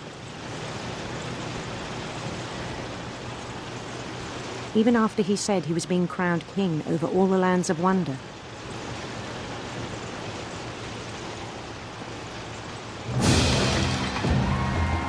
The palace would be packed with his companions.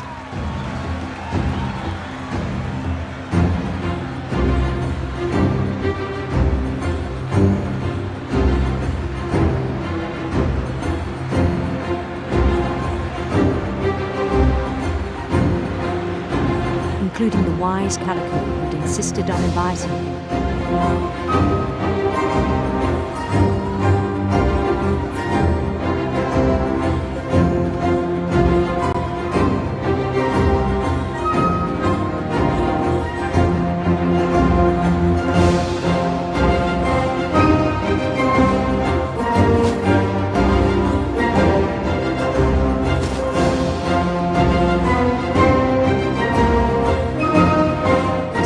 Waited, holding his crown.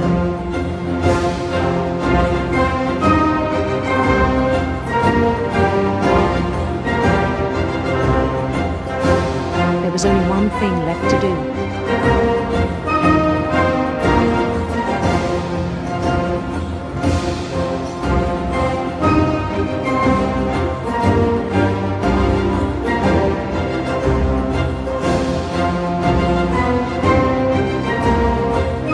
Down his head.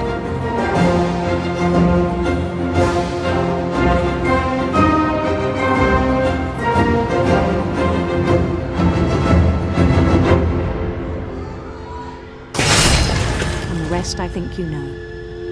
Mrs. Finch, your son was a kind man who will be missed by all of us who knew him.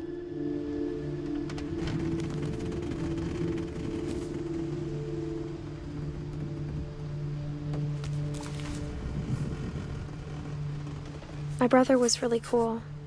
I wish you could have met him.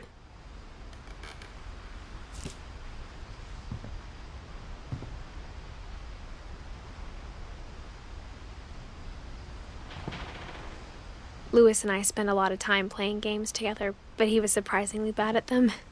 He died a lot.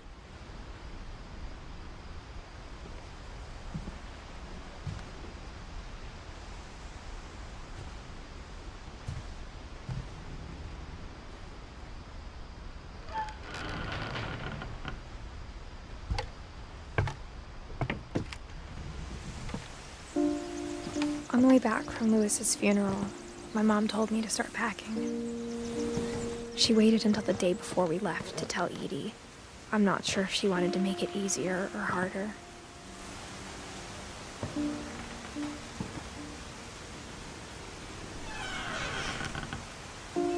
I wish we'd stayed.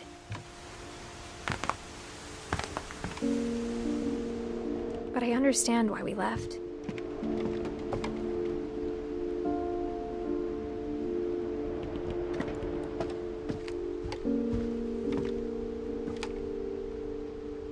My mom ended up leaving everything behind.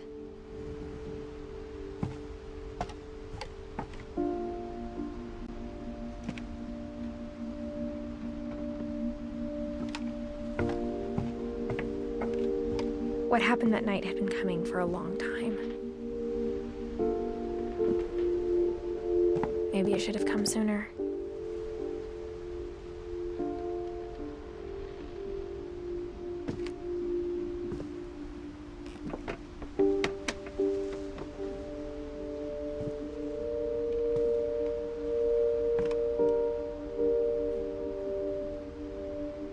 But it had to end one way or another. All that's left now is to tell you about that last night.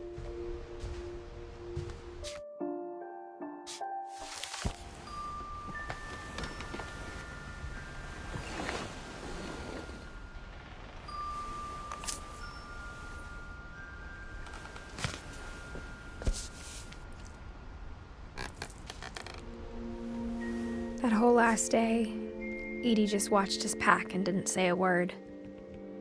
Until supper, when she raised her glass and said, "To our final night together, and all our final nights apart." Grandma, You know what I said about alcohol.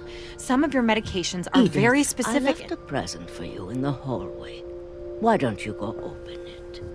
The grown-ups have to argue now. I'm sorry, you're right. We're all leaving tomorrow. Let's just enjoy our I'm last... not leaving. Edith, you're excused.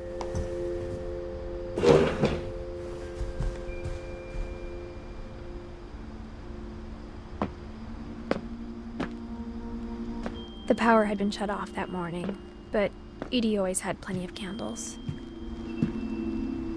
When my mom sealed the library, I don't think she knew about the other entrance.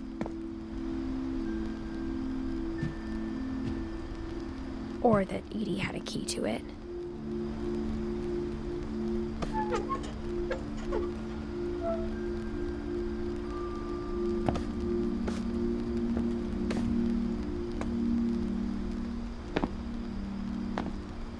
That thing you're afraid of isn't going to end when you leave the house.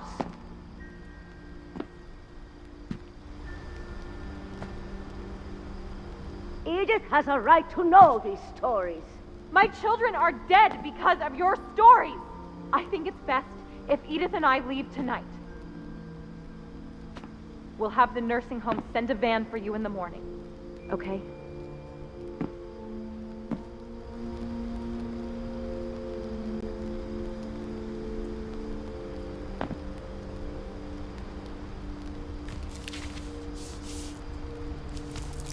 Dear Edith, there's so many stories I wish I could tell you, but there's only time for one. This is about what happened on the night you were born. That night, the tide went way, way out.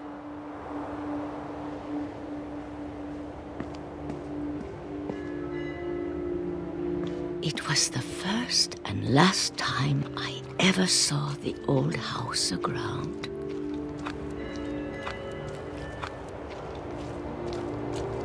There'd been an earthquake out in the middle of the ocean. They called it the lowest tide in 1,000 years. God, it smelled awful. You know, I've seen that house every day of my life.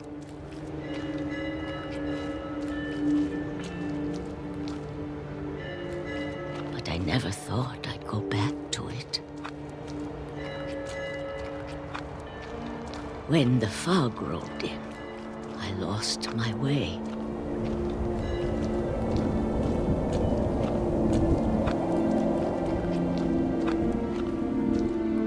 I got turned around.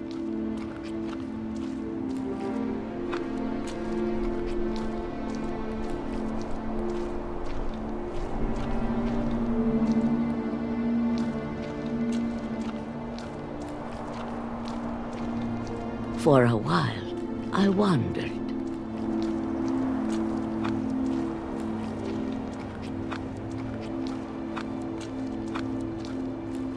I started seeing things.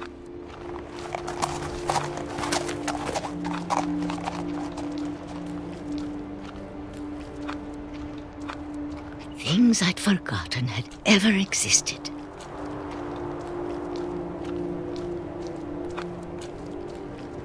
But when I saw them, they felt like old friends. That night, a lot of things came back to me. Or maybe I came back to them.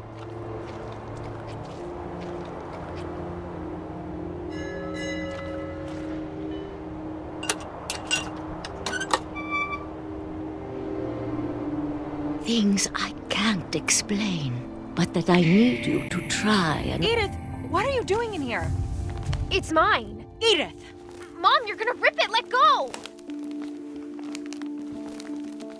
I kicked and screamed, but Mom dragged me to the car.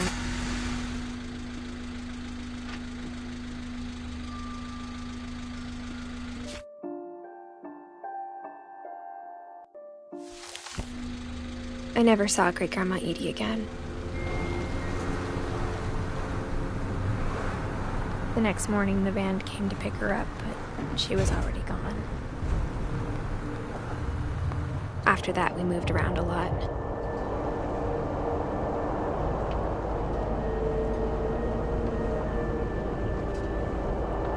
We both tried to make the best of it.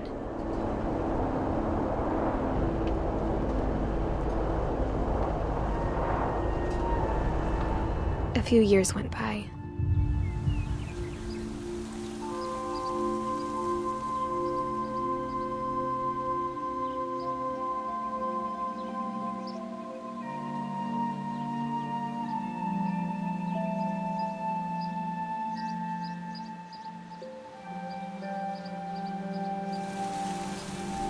My mom didn't like to talk about it, but she started getting sick a lot. The rest happened pretty quickly.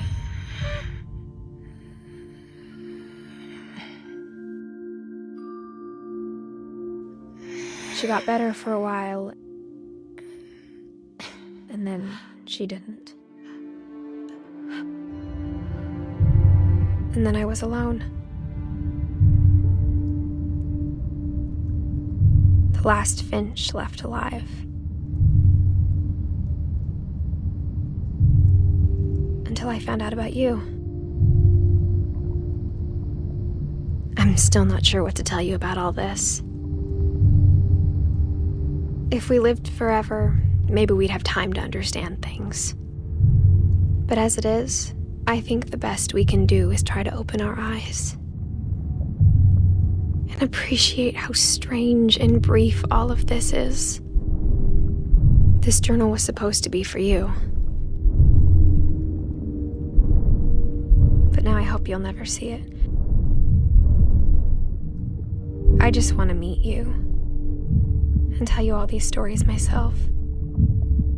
But I guess if you're reading this now, things didn't work out that way.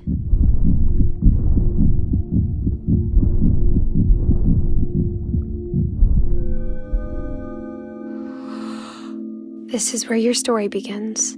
I'm sorry I won't be there to see it. It's a lot to ask, but I don't want you to be sad that I'm gone. I want you to be amazed that any of us ever had a chance to be here at all. Good luck.